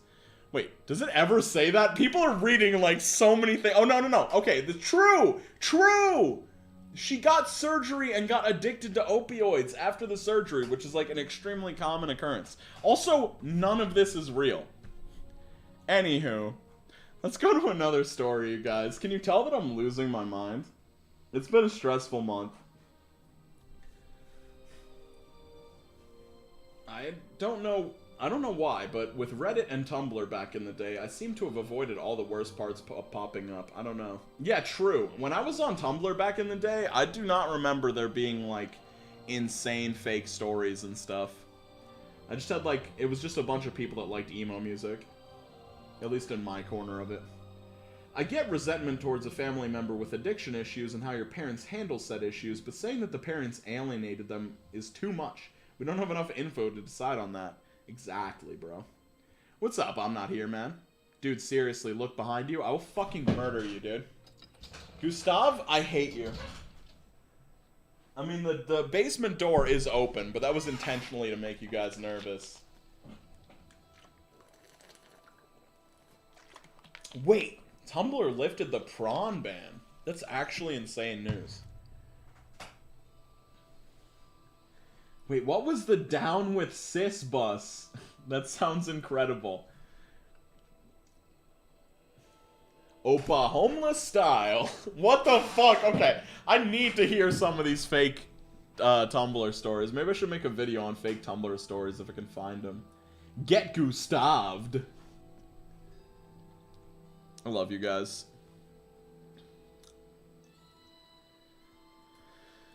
Right. See, everything has to do with a mother-in-law. Okay, this one's nice and short. I like short stories because they give me less opportunities to, oh, damn, okay, I gotta leave stream to check Tumblr. I like short stories because they give me less opportunities to fuck up. What's your favorite scary movie, Drew? My 3 weed-smoking girlfriends. It's probably a Reddit dedicated to fake Tumblr stories, Tubaha. Yeah, I do like strange aeons. I don't, is it aeons? I don't know, but I like their channel. Dude, no way. I was watching a video about fake Tumblr stories earlier. Oppa homeless style. Hey! Poverty. Oh.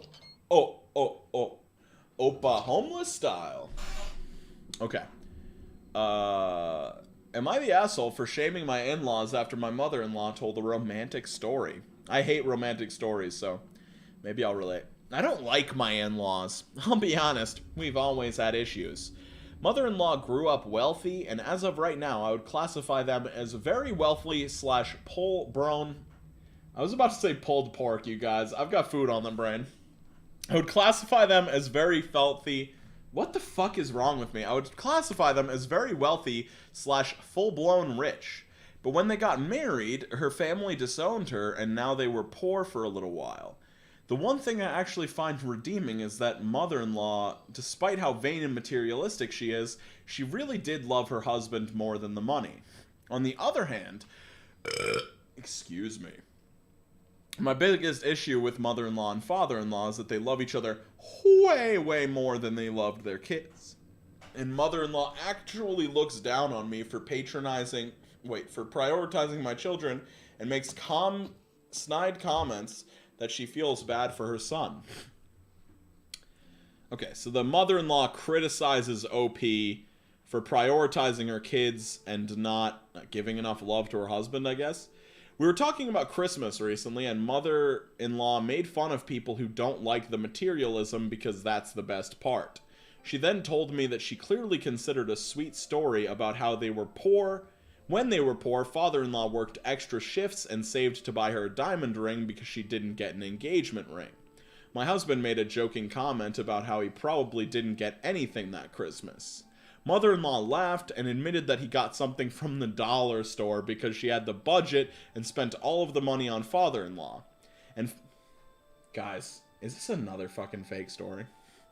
And that father-in-law spent all the money he saved on her ring. She laughed like it was funny, but I don't think it was. My kids looked at me kind of confused because in our house, Christmas is all about the kids.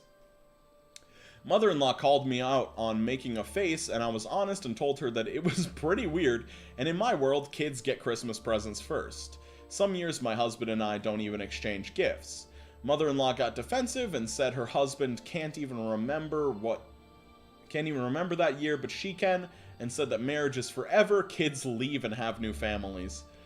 I said that I stood by what I said, and mother-in-law seemed upset. She gets very defensive about not being the greatest mom.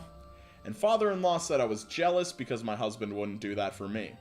It definitely made the mood weird, and when we left, mother-in-law muttered that I like making her look bad to my kids, which I don't think is true. They are just perceptive and curious and have their own opinions of her. How does everybody suck here? I feel like the mother-in-law is just an idiot. What are people saying? Everyone sucks here. Honestly, you both have really unhealthy views. They just land on the opposite end of the spectrum. No, they fucking don't.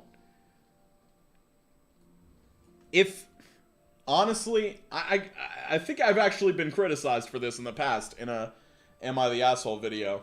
I think that Christmas is like mostly, if you have kids, it's mostly gonna be about the kids. Like, if you're a couple, let's just fucking set up a scenario. If you're a married couple, guess what? Your finances are combined. So any gifts that you get each other is just like stuff you could have gotten yourselves. Like, it's perfectly fine to like surprise somebody and stuff, and it's totally cool to get your partner gifts. Like, my parents got each other gifts all the time. They would surprise each other with cool shit. It was a great time. But like, it's more about the kids having fun, because it's like, I don't know, you get to get them toys and stuff, and it's more exciting. I don't know. It's just like, I feel like it's really hard to say everyone sucks when, like, the mother-in-law was bought a diamond ring one year, and the kid got something from the dollar store. Like, that makes me feel like the story is fake, because that's just, like, way too extreme. How do you get one person, how do you get an adult a $5,000 gift and then give your kid $1 worth of thing? Most in my family is until death. Marriage is a huge deal in some families. I think that marriage is a huge deal, but to say that marriage is more for life than kids, that doesn't make sense to me. Because not necessarily. Like, people can get divorced. I wish for some blinker fluid this Christmas. I always get my wife a gift. She always gets me something. She gets the kids gifts with our combined money, but they get the bigger gifts. I feel like that's the usual situation.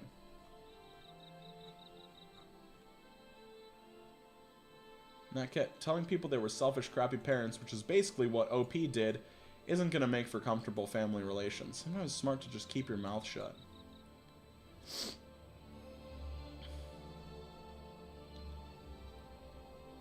Yeah, I don't know. I think that when you, like, tell that story about, like, the father-in-law getting the mother-in-law a diamond ring and the kid getting something from the dollar store as if it's, like, funny and silly, it just, I don't know, it just feels strange.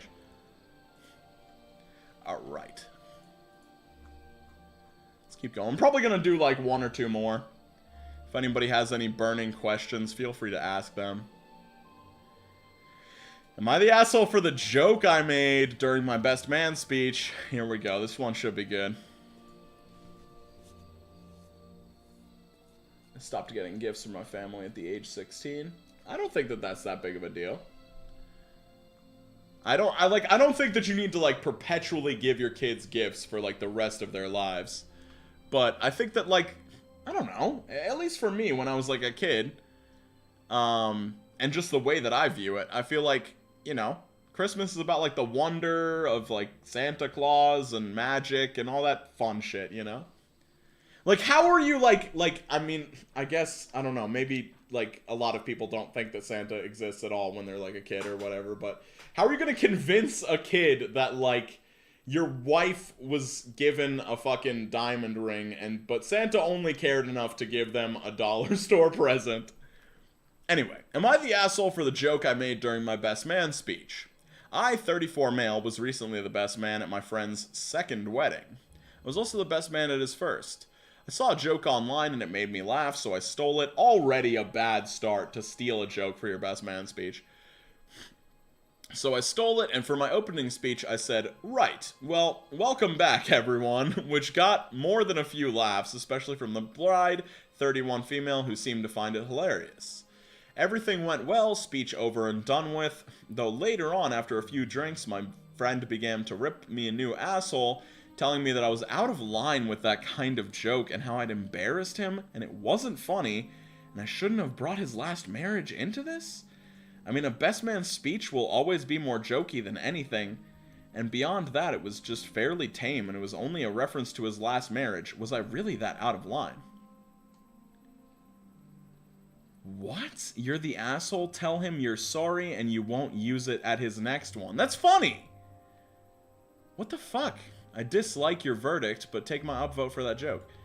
Yeah, that is not, like, how did this guy get deemed the asshole? That is, like, a perfectly reasonable joke to make. It's just kind of fucking silly. Like, I mean, yeah, you gotta break the ice somehow with a best man speech. If it's just gonna be, like, serious the whole time, I feel like that's mad boring. Right, well, welcome back, everyone. I like that. I like that a lot. Even though it's a stolen joke, I think it's a good one. My parents donated under our names to charity. Then we got candy. That's actually kind of nice. No more B-Day gifts after 18 either. Certainly never anything like help getting a car, etc. I think it might be different for more religious families, but in my experience, adults get the more expensive gifts because, I mean, toys are cheaper than jewelry/alcohol. That is true. I feel like even more than the money, it's just about, like, the focus, you know? Like, I feel like, I don't know. I think there's something special to being a kid and, like, holidays and stuff.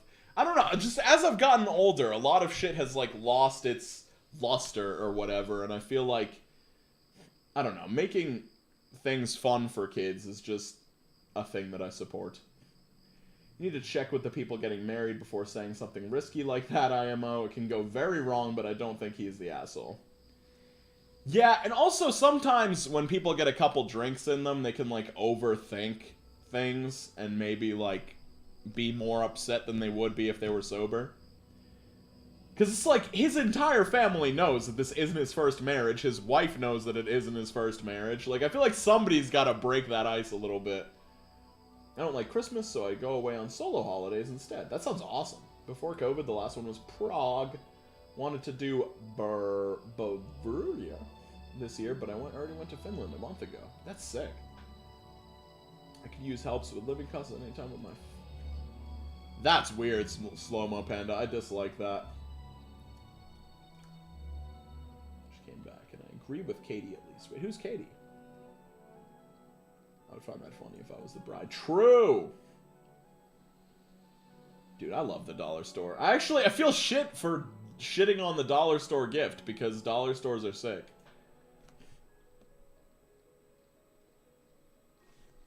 Yes! Whoop whoop. I totally relate to that. Like, the one year that I did really well on YouTube, like, I got my parents a TV and stuff, and it was fucking awesome. Like, they also got me stuff. Like, we all still get each other gifts and shit. But everybody's experience of Christmas is going to be different. But it definitely feels fun, if you have a little bit of money in your pocket, to be able to, like, spoil your parents a little bit. It's definitely the type of thing he should have asked for the bride and groom first. Bro, kids don't care if the gift is from the dollar store. What matters is they got a toy, and it was probably that kid's favorite for a while. I get seasonal affective disorder every year, so Christmas is not fun. That is not fun. I don't know. I just have, like, all-year depression, but it does seem to get worse when there's less sun out, so relatable content. Try to visit family on Christmas, but there are mountains in between us, and I have panic attacks driving. I am very sorry to hear that. See if we can find another post. Oh my god, everything's a wedding. Or a shower. I guess it's because these are, like, societal, like, there's a lot of, like, societal expectations tied to these events or whatever, but...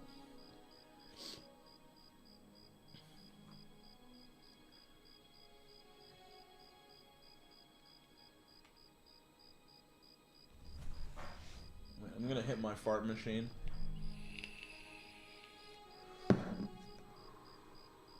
Swedish winter's insane. I usually forget what the sun even is. I feel like Sweden is sick.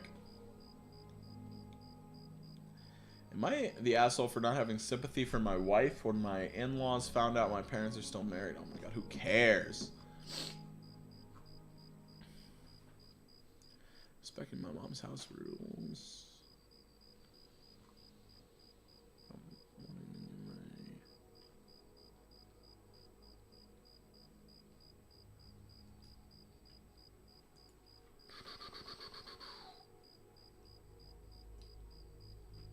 I like Canada. Okay, wait, what the fuck is this? It says not safe for work.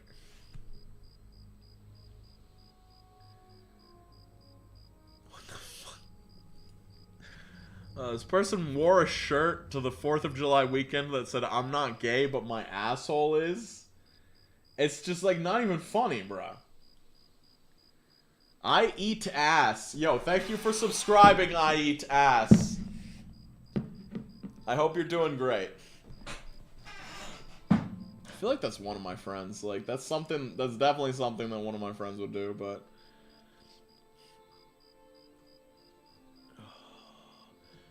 And I, the asshole, for condoning my new husband's punishment of my daughter, even though it involved lying to her. Who cares? Girls' night to remain girls' night. Asking my sister's pronouns after she came out to me. What? It's confusing shit, guys. Sister came out to me and said that she was lesbian. I'm totally like, great. No, for a while.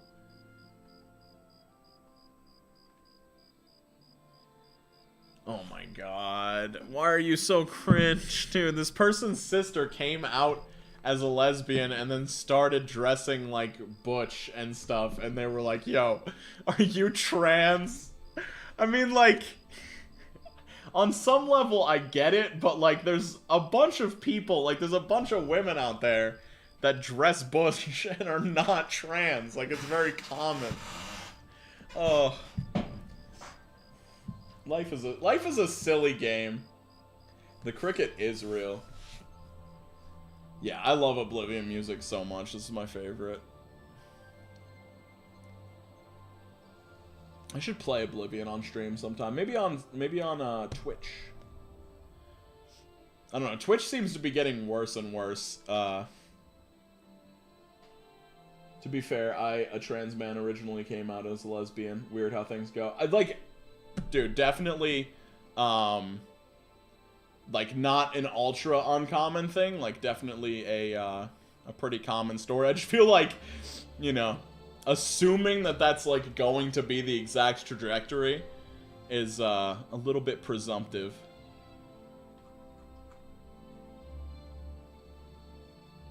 Really is a weird thing to ask a sibling, though.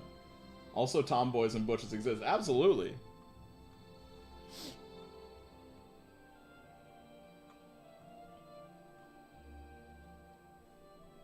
I do have a friend that is a lesbian, you know, identifies as a woman and everything, and sometimes just chooses to go into the men's bathroom out of convenience because, like, she can totally pass as a guy, but, or used to be able to a little bit more, but, it's just, I don't know, I always found that funny. I was like, yo, I would do the same shit, man. I'm not waiting in these long-ass fucking women's room lines.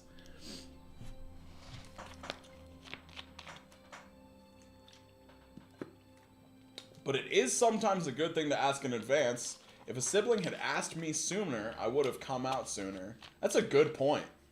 Dropping truth bombs out here. It happens, but usually if someone says I'm a lesbian, they aren't immediately going to be like, oh, JK, I'm actually a trans man. Like, there's usually a little bit of time. It's rude because it's asking them to come out before they're ready. Yeah, I can totally understand how somebody can have, like, the right intentions and, like, totally fuck up that scenario.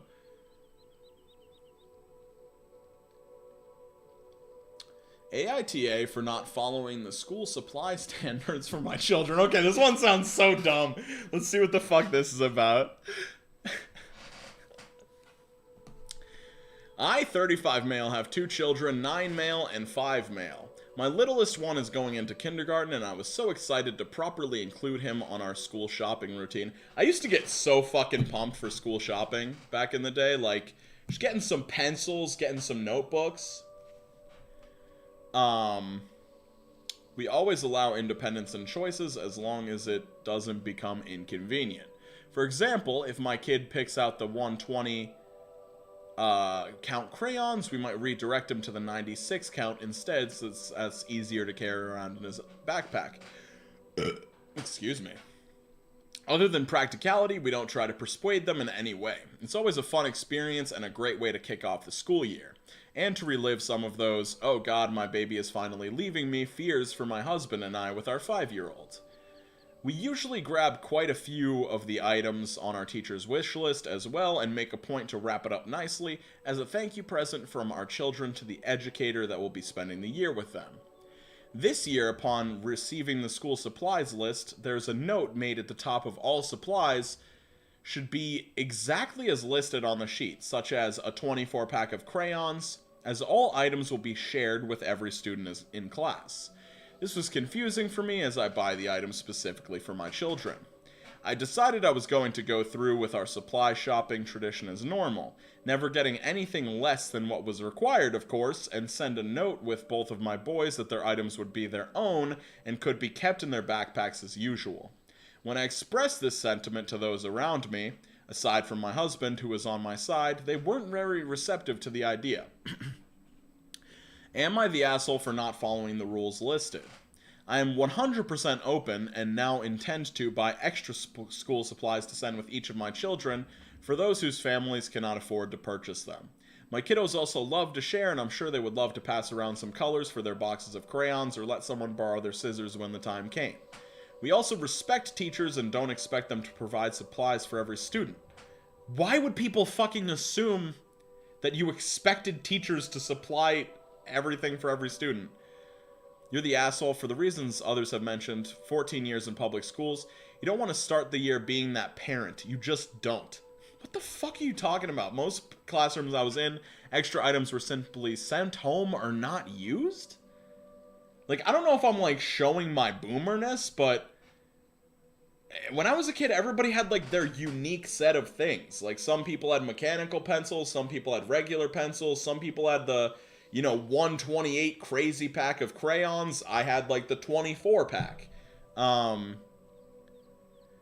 Seriously, don't be that parent. It will help you and your child. Like, the only justification for this person being an asshole I can come up with is, like, maybe participating in alienating their kids by, like, not following the rules.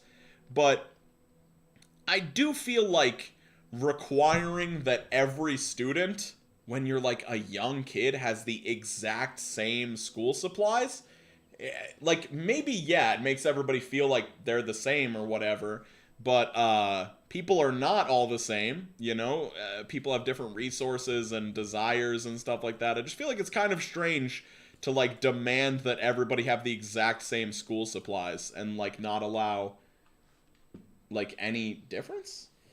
If you're buying stuff for your kid, it's for your kid, not the whole class. Maybe I'm just salty, though. Like, I don't think there's any problem with sharing at all. I think it's just weird to, like, demand that you can only get a 24 pack of crayons, or you can, like, only get 5 pencils or something. I don't know. Schools should definitely have more funding. I think not the asshole because of the school system here. Some kids can't afford supplies. I can totally understand that, but I feel like that's not always the parent's responsibility if they can only pay for just their kid. It makes you feel bad. I mean, once it's a rule, it's going to make the kid feel weird to send them with the wrong stuff since the school's going to take it away from their kid. Yeah, that's like so strange to think like, oh shit, I showed up with like a 36 pack of Rose Art crayons instead of the 24 pack of Crayolas. Now my fucking crayons have been confiscated by the school. Like, I remember being excited as a kid if somebody had like the 96 pack or the 128 pack with like the fucking crayon sharpener on the back. Like, I would have never gotten to experience like macaroni or like blue diamond or whatever the fuck the weird colors were in those like large Crayola packs. Like, I would definitely, like, sure, you could get a couple feelings of, like, jealousy from other kids having, like, more or cooler stuff than you. But, like, as if those kids weren't cool with sharing, you just identified that person as an asshole. And if they were cool with sharing, guess what? You got to enjoy that extended range of colors as well. Yeah, this is just kind of weird. And I don't know why this person would be, like, universally called an asshole. Alright, let's see. What happens to parents that are that parent? Do you treat your kid different? People keep saying this, and I'm trying to figure out what is being implied, not trying to be rude. It's a first impression thing. If your first interaction with the teacher is you being all me, me, me, that teacher is going to dread dealing with you. Well, then maybe the school shouldn't have absolutely idiotic rules. They won't treat your child poorly, but they'll intentionally roll their eyes every time they have to interact with you. Well, then maybe as a teacher, you should stop being cringe. As I teach high school, so only wish parents would provide some supplies. Kleenex and hand sanitizer. How did this conversation become about, like kids? Like, I don't know. I'm very confused. Let's move on to another post. This guy's kind of cute. You're fucking right. The ironic part is that better funding for the school, aka more socialism, would fix this problem because then the school does their job and pays for the school supplies for the whole class. Yeah, I mean, like, yeah, there could definitely be, like, some solid reallocations of, like, public funding to, get better supplies and stuff. Like, no part of this is me being like, oh, the teachers should just pony up extra money. That makes no sense to me. And even, like, I could totally understand, like, with the school supplies list, be like, encourage your kids to share with other kids. Like, that's totally cool. Sharing is fucking awesome. Yo, Ramiel Joseph, thank you for the $2, and I appreciate you paying your burp tax. Somebody's got to cover the chat for these delicious burps you get to experience. Okay, let's see what else we got. I have so many tabs open. Let me close some of these. Let's look at this hawk again. He's cute. Where I live, schools, at least preschool and primary, always have something in stock for the kids in need or when you just forget something. Yeah, that would be cool. That is a good... It's good when that can be a thing. Oh. Guys, I'm going to fill out my water real quick. Please don't leave. Entertain yourselves.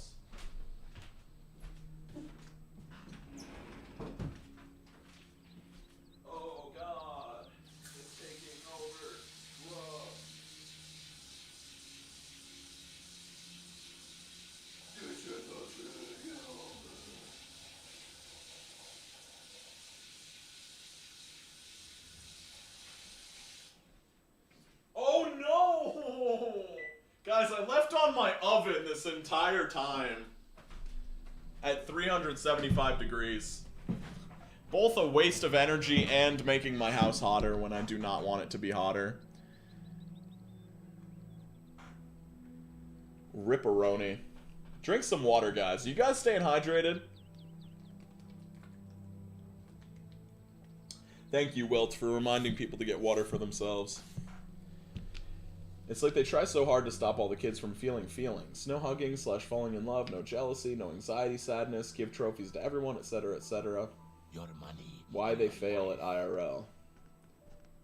Yeah, I grew up, I don't know if like the participation trophy thing came after my time, but I did not grow up with that being a thing. It was kind of like if you lost, you just lost.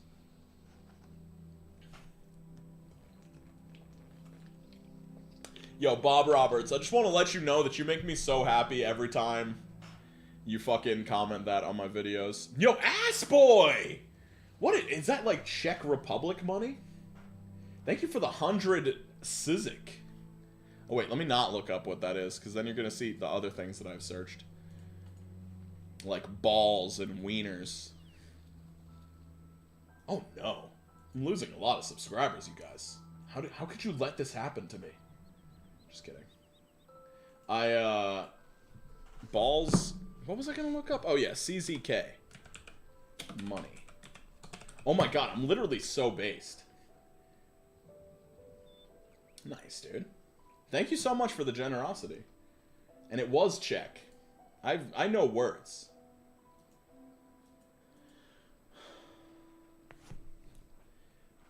Excuse me. Thank you, Bob.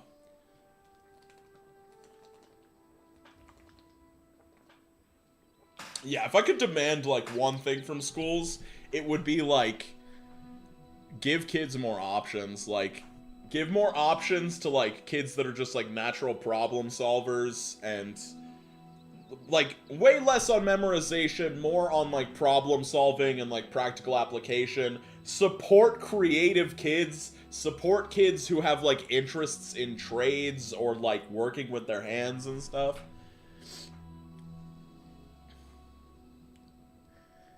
Am I the asshole for not wanting my husband to work from home? You sound like an entitled butthole. Let's see what's good.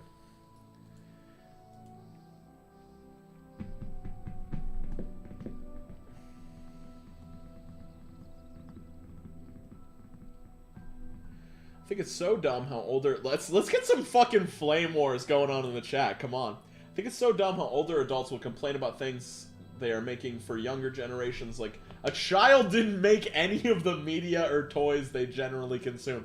That is a great fucking point. Like, I've heard this point brought up before where, like, older people will be like, oh, all these fucking participation trophies, and it's like, well, the kids didn't come up with the idea for those. The adults did. Like, what the fuck are you talking about? I had a teacher who used history to teach problem solving, which was really incredible. I agree, I loved shit like that. I can never think of anything to comment, but I like to help the algorithm. I can tell, Bob, and I really do appreciate it. Alright, let's see what the fuck is going on with this post. Am I the asshole for not wanting my husbando to work from home? Some background, I worked minimum wage jobs all through his schooling with the agreement that down the road he would get a higher paying job and I could live my housewife dreams of spending my days baking, gardening, and cooking delicious meals. That sounds... You're already sounding kind of entitled, but let's see. Recently he got a job that he really wanted but was nervous because they weren't willing to pay him much. I was in full support because I want him to work for a company he feels good about and am content with a low-cost life. We were both under the impression that he would go to the office, a 30-minute commute, most days for the first 6 months, and then 2 days a week after that. On his first day, however, they sent him home after 3 hours with all of his equipment, telling him that he could work completely from home. I'm struggling because we lived in a tiny studio apartment, and now I have to tiptoe while he is in virtual meetings all day. I was so excited to be able to have a house to myself, and now I feel like the rug has been pulled out from under me, and I know it's a real privilege to not have to work, so I'm conflicted. I've expressed to him that I need space for my sanity, but he says it's selfish to ask him to commute and work in an empty building several days a week. Yeah, this person's fucking literally losing their mind.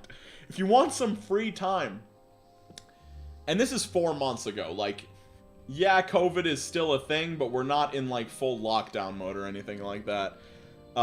This person needs to get a job, bro. Just, like... Get some sort of job, maybe get a hobby, get out of the house a little bit more. Like, you can't demand him make all the money and then also, like, not work within his preferences. That's so fucking stupid. Almost leads me to believe it's fake, but I don't really know with that one. Like, sometimes when things are, like, this obnoxious, I'm like, is this just a person that, like, really hates women and wants to make women look worse?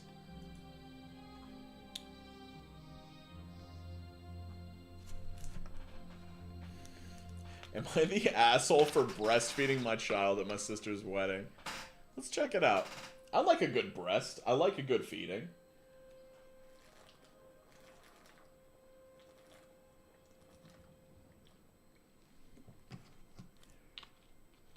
He's paying for everything and you're mad he's home. Yeah, like if you want your own space, maybe you should try, like, you know, paying rent. Breastfeeding, sister's wedding. Let's see what's up. Some background. Oh, wait, no, never mind. I'm 23 and the mother, obviously. Throwaway for anonymity. Anonymity? Guys, how the fuck do you say this word? Guys, somebody Twitter. I have a Twitter account. It's called fartmaster69420. No, it's not called that, guys. Oh my god, where am I? Who am I? Oh god, everything's fucked. Wait, let me link my Twitter in the chat.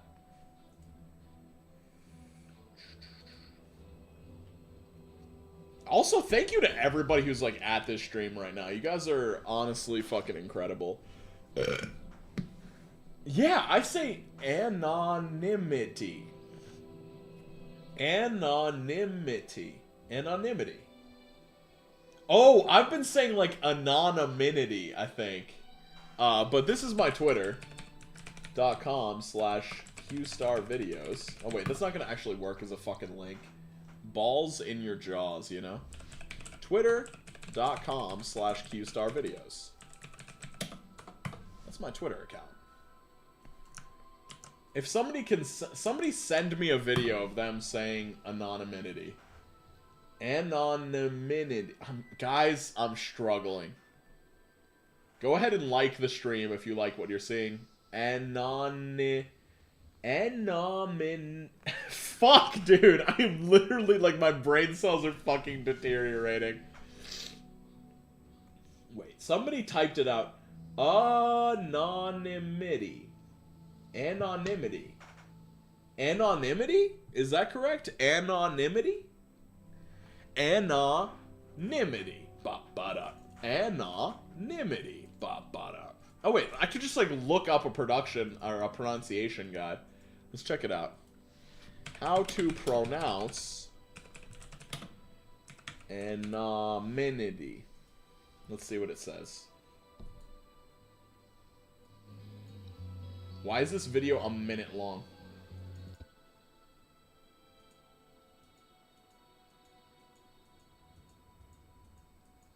Wait, where does it actually say it? It's completely silent. What's fucking going on? Anonymity. Fuck. Anonymity. True. Anonymity. Pay up or else. Anonymity. Anonymity.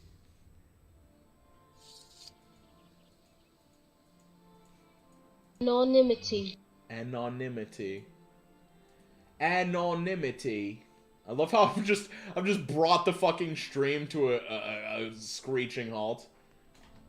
Celebrating 800 subs, but this is all... Yo, no, absolutely no worries. This is mad generous of you.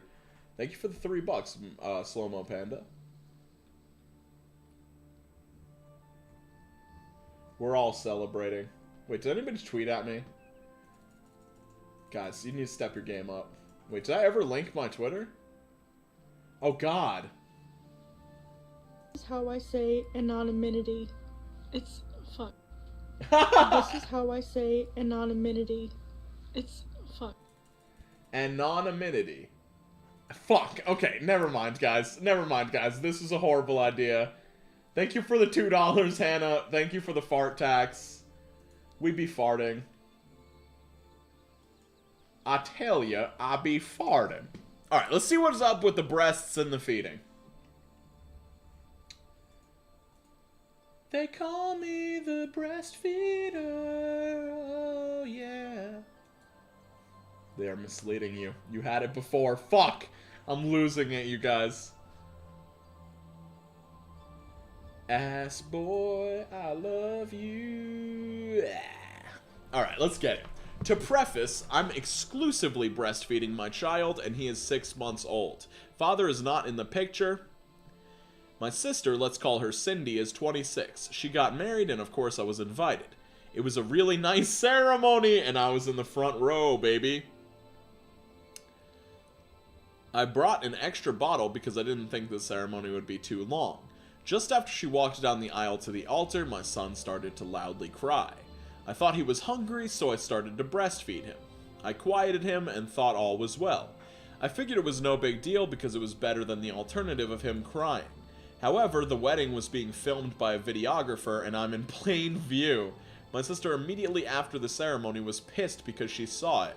I assured her that I'm probably not in the video, but I am. She said it doesn't matter if I'm in the video or not because it's trashy either way. She said I ruined her special day. She asked me to leave instead of joining the reception. My mother said that I should apologize to her and admit I was wrong. She also said I should buy her something else off of her registry that wasn't purchased to make amends. What the fuck is this insane fucking subreddit, dude? My mother also said I should have excused myself and my child to the restroom. I didn't think it would be such an issue because what I'm doing is only natural. She knows I have a child and she knows that I only breastfeed. Children were explicitly allowed. I even verified by asking if I could bring my baby son. So am I the asshole? What the fuck? A gentle YTA. It's perfectly okay to breastfeed in public, but the front row of your sister's wedding seems like a stretch. You had a small baby at a wedding, you should have sat near the back. I don't know how to fucking... I honestly don't... I really don't know that this is like a huge... Like... Ideally, you would not be breastfeeding during the ceremony. Obviously. But, I would rather, if it were up to me, I would rather have a woman breastfeed her baby than have a baby crying. Like, just personally. Now I understand it, like, messes up the video, but, like, I don't know. I feel like people are, like, way too fucking, serious about their weddings. Like, I feel like it could be a hilarious moment to be like, oh, yo, remember when you whipped out your titty and started feeding your kid at the wedding? I think that that could be a fun thing. Yeah, also it's like videographer, show off your directing skills. Yeah, I don't know why the bottle was not used. Like there's definitely... I agree that she's kind of the asshole, but in like a soft way. I feel like once you're put in that situation where you don't have anything to feed the kid, and the baby is crying, I feel like that just kind of puts you on the spot to, And yeah, in my family, that definitely would have been, like, a funny thing that people would have laughed about instead of, like, demanding that you buy something extra off the registry. Like, I just don't understand this whole, like, demand, like, you pay me a tribute because you breastfed at my wedding. Like, I feel like the situation cannot be solved financially. If it's really a problem, it's not going to be like, oh, just pay me off and it's better. That's so weird.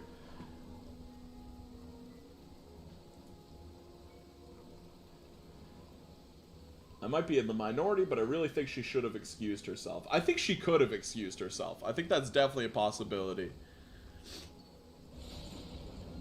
Why does that noise keep happening? It's like... I know that it's in the Skyrim, or in the Oblivion. Can't believe she demanded an expensive gift as moral compensation. Like, what? Yeah, that is definitely a weird thing. Yeah, the gift thing is just a weird demand afterwards. It kind of shows, like, your priorities or whatever. Alright, let's see if there's anything else. Maybe we'll do, like, one more. Once again, if anybody has any questions, demands, concerns...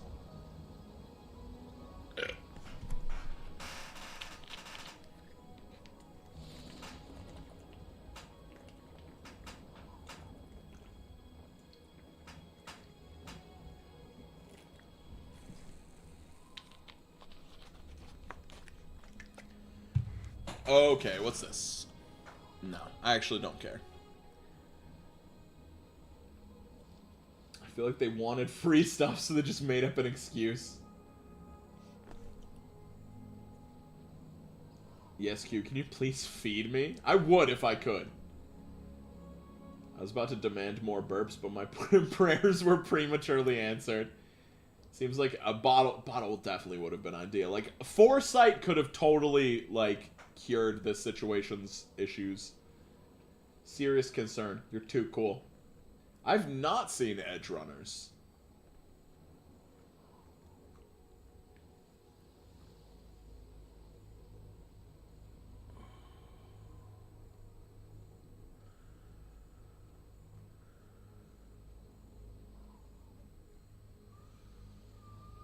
Sheesh.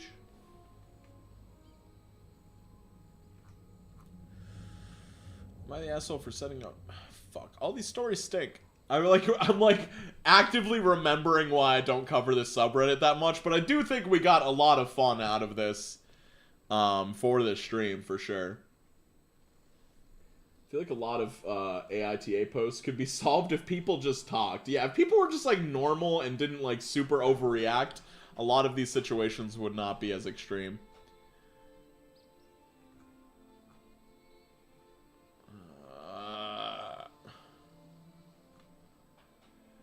Am I the asshole for yelling at my mom when she acted like nothing happened after my dad cheated?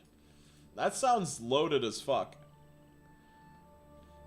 Oh, fuck you. You're 14? I'm sorry, I'm not reading your story. I don't have anything against 14-year-olds. I don't need to read something from the perspective of a teenager. I feel like it's really hard to, like, have a reliable narrator. When's your next React stream? I have an AMV you gotta watch. I don't know. I definitely want to do a horror stream soon. I feel like this was kind of like me getting back into the hang of YouTube streaming. And, I will definitely... Yeah, I'm actually scrolling through AITA filtered right now.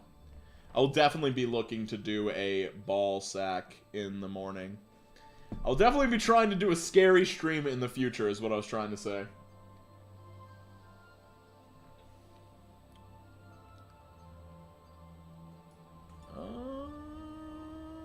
This is, am I the asshole for telling my aunt it's her own problem that her daughter drank alcohol at my wedding? Oh, God. Am I the asshole for accusing my husband of kidnapping our son and threatening to call the police if he ever did it again? This sounds pretty exciting. Am I the asshole for accusing my husband of kidnapping our son and threatening to call the police on him if he ever did it again? My husband and I live apart most of the time because he travels a lot for business and would rather spend his free time somewhere warmer on a boat. That's kind of cringe. That lifestyle doesn't really offer the stability I wanted for our son, and it wasn't sustainable now that he's going to school anyway, so we live far apart. It sounds like your husband and you are, like, actively separated. Like, this does not sound like a healthy marriage if your husband's like, oh yeah, wife and child? I'd rather spend my free time somewhere warm on a boat. What the fuck? My husband wanted me and our son to fly to him for the summer holidays immediately after our son got home from school on the last day of term. I explained to him that I didn't think making our son fly the same day was fair to him and that he was supposed to go to a birthday party that weekend, so we would come after. My husband seemed fine with it. Yet at 5 p.m. on the last day of school, my son wasn't home and his nanny wasn't answering my calls. It was honestly one of the worst experiences of my life, and I was freaking out and had no idea what to do. I called my husband and he told me to calm down and that he had told the nanny to bring our son to him. I lost it and accused him of kidnapping our son. He told me I was being ridiculous, and since it was his son just as much as mine, he had the right to see him when he wanted to. Things got really heated between us, and I told him he was lucky I didn't call the police, and that if he ever did something like that again, I would. Things were tense between us the entire summer, and my husband told me to never threaten him again. Am I the asshole? Edit to clarify, my son had to fly internationally to him. This wasn't my son going from one part of the country to another. What the fuck is this situation? My husband and I live apart for most of the time because he travels a lot for business and would rather spend his free time somewhere warmer on a boat.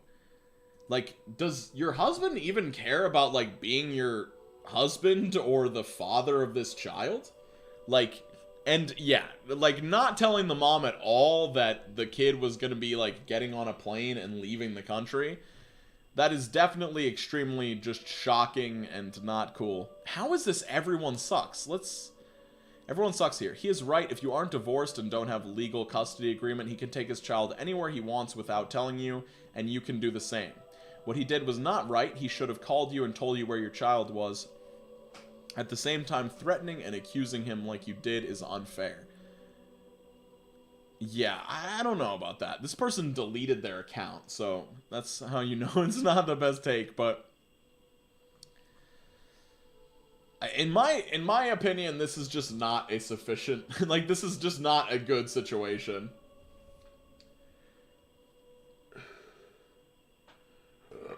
It feels like they're not treating the kid as a person, like he belongs to one of them like a pet. Weird. It's pretty fucked up to not tell your spouse where the child is. Agreed. Yeah, the couple just needs a divorce. Like, I totally agree. I feel like even if you travel a lot for business, like, if you actually love your wife, wouldn't you want to be spending your non-travel time with her? Like, I just don't... It feels like this couple is just, like, some unrelatable rich people shit that I just don't understand. Like, they've got a nanny. If they have enough money to hire a nanny, why don't they just, like, stay with the husband or whatever? I don't fucking know. I'm really confused. I mean, I guess the kid needs somewhere stable to live, but this just is so fucking confusing. I almost feel like this couple is just, like, pretending to be married so that the kid doesn't have to go through, like, the trauma of a divorce. How old did they say the kid was again?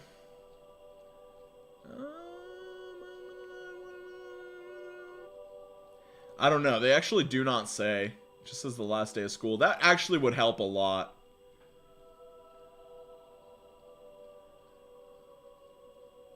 Yeah, this couple should just not be together. That's my diagnosis of the situation. Alright, I think 3 hours, that's pretty good. Unless anybody has any, like, deep questions, moral philosophies, or, cake recipes. I think I'm gonna take off in a couple seconds. Let me know. I'll check out what you guys are saying in chat. Because if the kid went missing before getting to the dad, it would be a long time gap for the cops to figure out. That's a good point. I do have cake rips. I have a deep question. Fried chicken versus grilled chicken. You know what, Wilt? I've been trying to be healthier. Like, a lot. I've been eating a lot healthier than I used to. And, like, eating a regular amount of food. Fried chicken all the fucking way. Every single time. Like, I've been eating way more grilled chicken recently, but, like, all things equal, just taste, I gotta go with fucking fried chicken. Absolutely. Yo, thank you, Fuzzy One. Pee pee, poo poo, pee. Woo! Pee pee, pee pee, woo! Woo! Oh my god, dude. That pee pee poo poo check sound, I don't know if anybody remembers that sound on TikTok, but, like, I used to fucking sing that shit all the time, and my ex would get so fucking mad at me for singing it. But I was just obsessed, dude. Hey, yo, pee pee poo poo check. Pee pee poo poo pee. Ooh. Oh, it's just so fucking good, dude. Pumpkin pie is the healthiest pie for you. I choose to believe that. Emo song outro? Let's fucking do it, dude. Where the fuck is my guitar at? I finally have 6 strings on my guitar, so I'm gonna do this for you.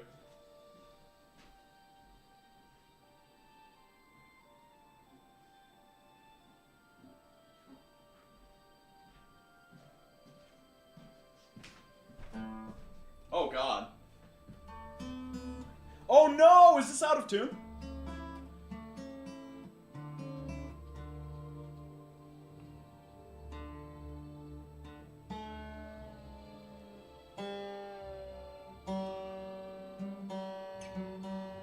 God, guys, I'm out of tune.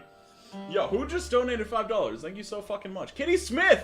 Thank you for the £5, baby. Wait, baby, don't, never mind. Thank you so much for streaming tonight. It's been great. Good night. Yo, sleep well. I hope you have a delightful evening.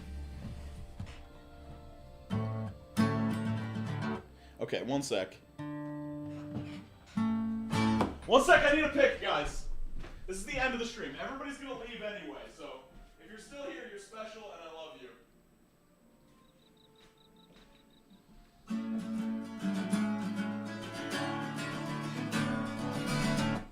Alright, here we go. Johanna! Thank you for the $5. Use this to buy something stupid, please. I will probably... I don't know, I'll probably buy like some tasty food for myself as a nice little treat. Alright, here we go. Alright. Everybody that left, you're lovely, but... this is a song I wrote called Two Polos.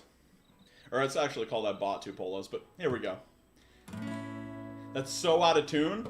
That's just punk rock, baby. Okay. Fuck. I have a band-aid on my thumb. Anyway. I'm nervous, you guys. You guys make me nervous. You're so cute. Alright. Tell me you'll be... Headphones are coming off. It fucked with me. Tell me you'll be free tomorrow. I'll show up in my best suit. And by that I mean the wrinkled polo on the chair in my room. Tell me you'll lay by my side for tonight. I'll tell you that I can be everything you need. And by that I mean I'll crumble faster than I'd ever think. This thing is out of tune.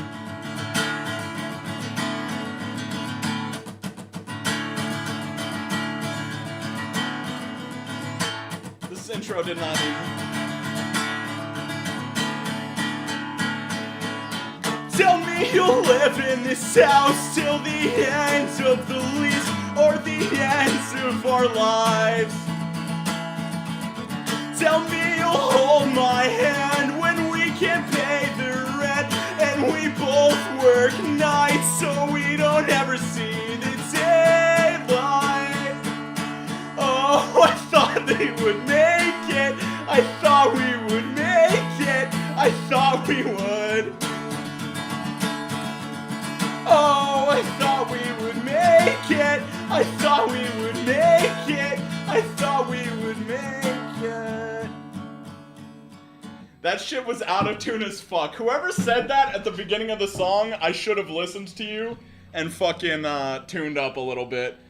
One sec, guys. Nobody leave. Nobody leave. If you leave, you're lame. One sec. If you're wondering if I have music, I do have a music channel. It's called Q Music Worldwide. I'm gonna link it in the chat for you. Wait, let me... Fuck, which one should I do? Let's do this one, who cares? Alright, thank you guys so much. Holy fuck, what the fuck was that? Wait, there's actually some... But this is my music channel if you're interested. Yes, I write original music. That was an original song. Guitar was out of tune as fuck. Romuel Joseph, thank you for the $2 so much. Appreciate you big. I wish my guitar was in tune. I feel so upset. Yo, Jared D, what the fuck, bro? Super late, I just wanted to say that. I love you, Q. I hope you're doing well. Also, that song is heckin' lit. Yo, you're sweet as fuck. Holy shit, dude. That's mad generous of you. Thank you for, like, the continued support, homie. You're one of the OGs. And I am doing very well, by the way. Lankenstein, thank you for the $10. You guys are the best, by the way. If you're still here, you're dope as fuck. And if you left already, you're also dope as fuck. Well, you're not here right now, so fuck you, actually, because you're not here. But anyway, I just spit everywhere. Thank you guys for being so supportive. I appreciate you. And, I'll see you super soon. Hopefully a video tomorrow. We'll see. We'll see. Oh, fuck, shit. Alyssa Blair, thank you for the $10 Canadian. Thank you for the stream, Q. It was exactly what I needed.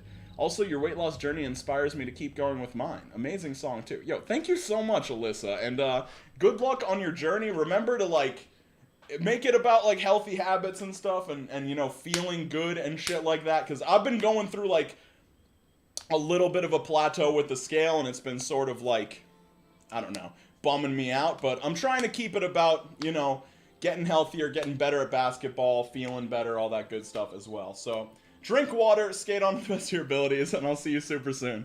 Peace out.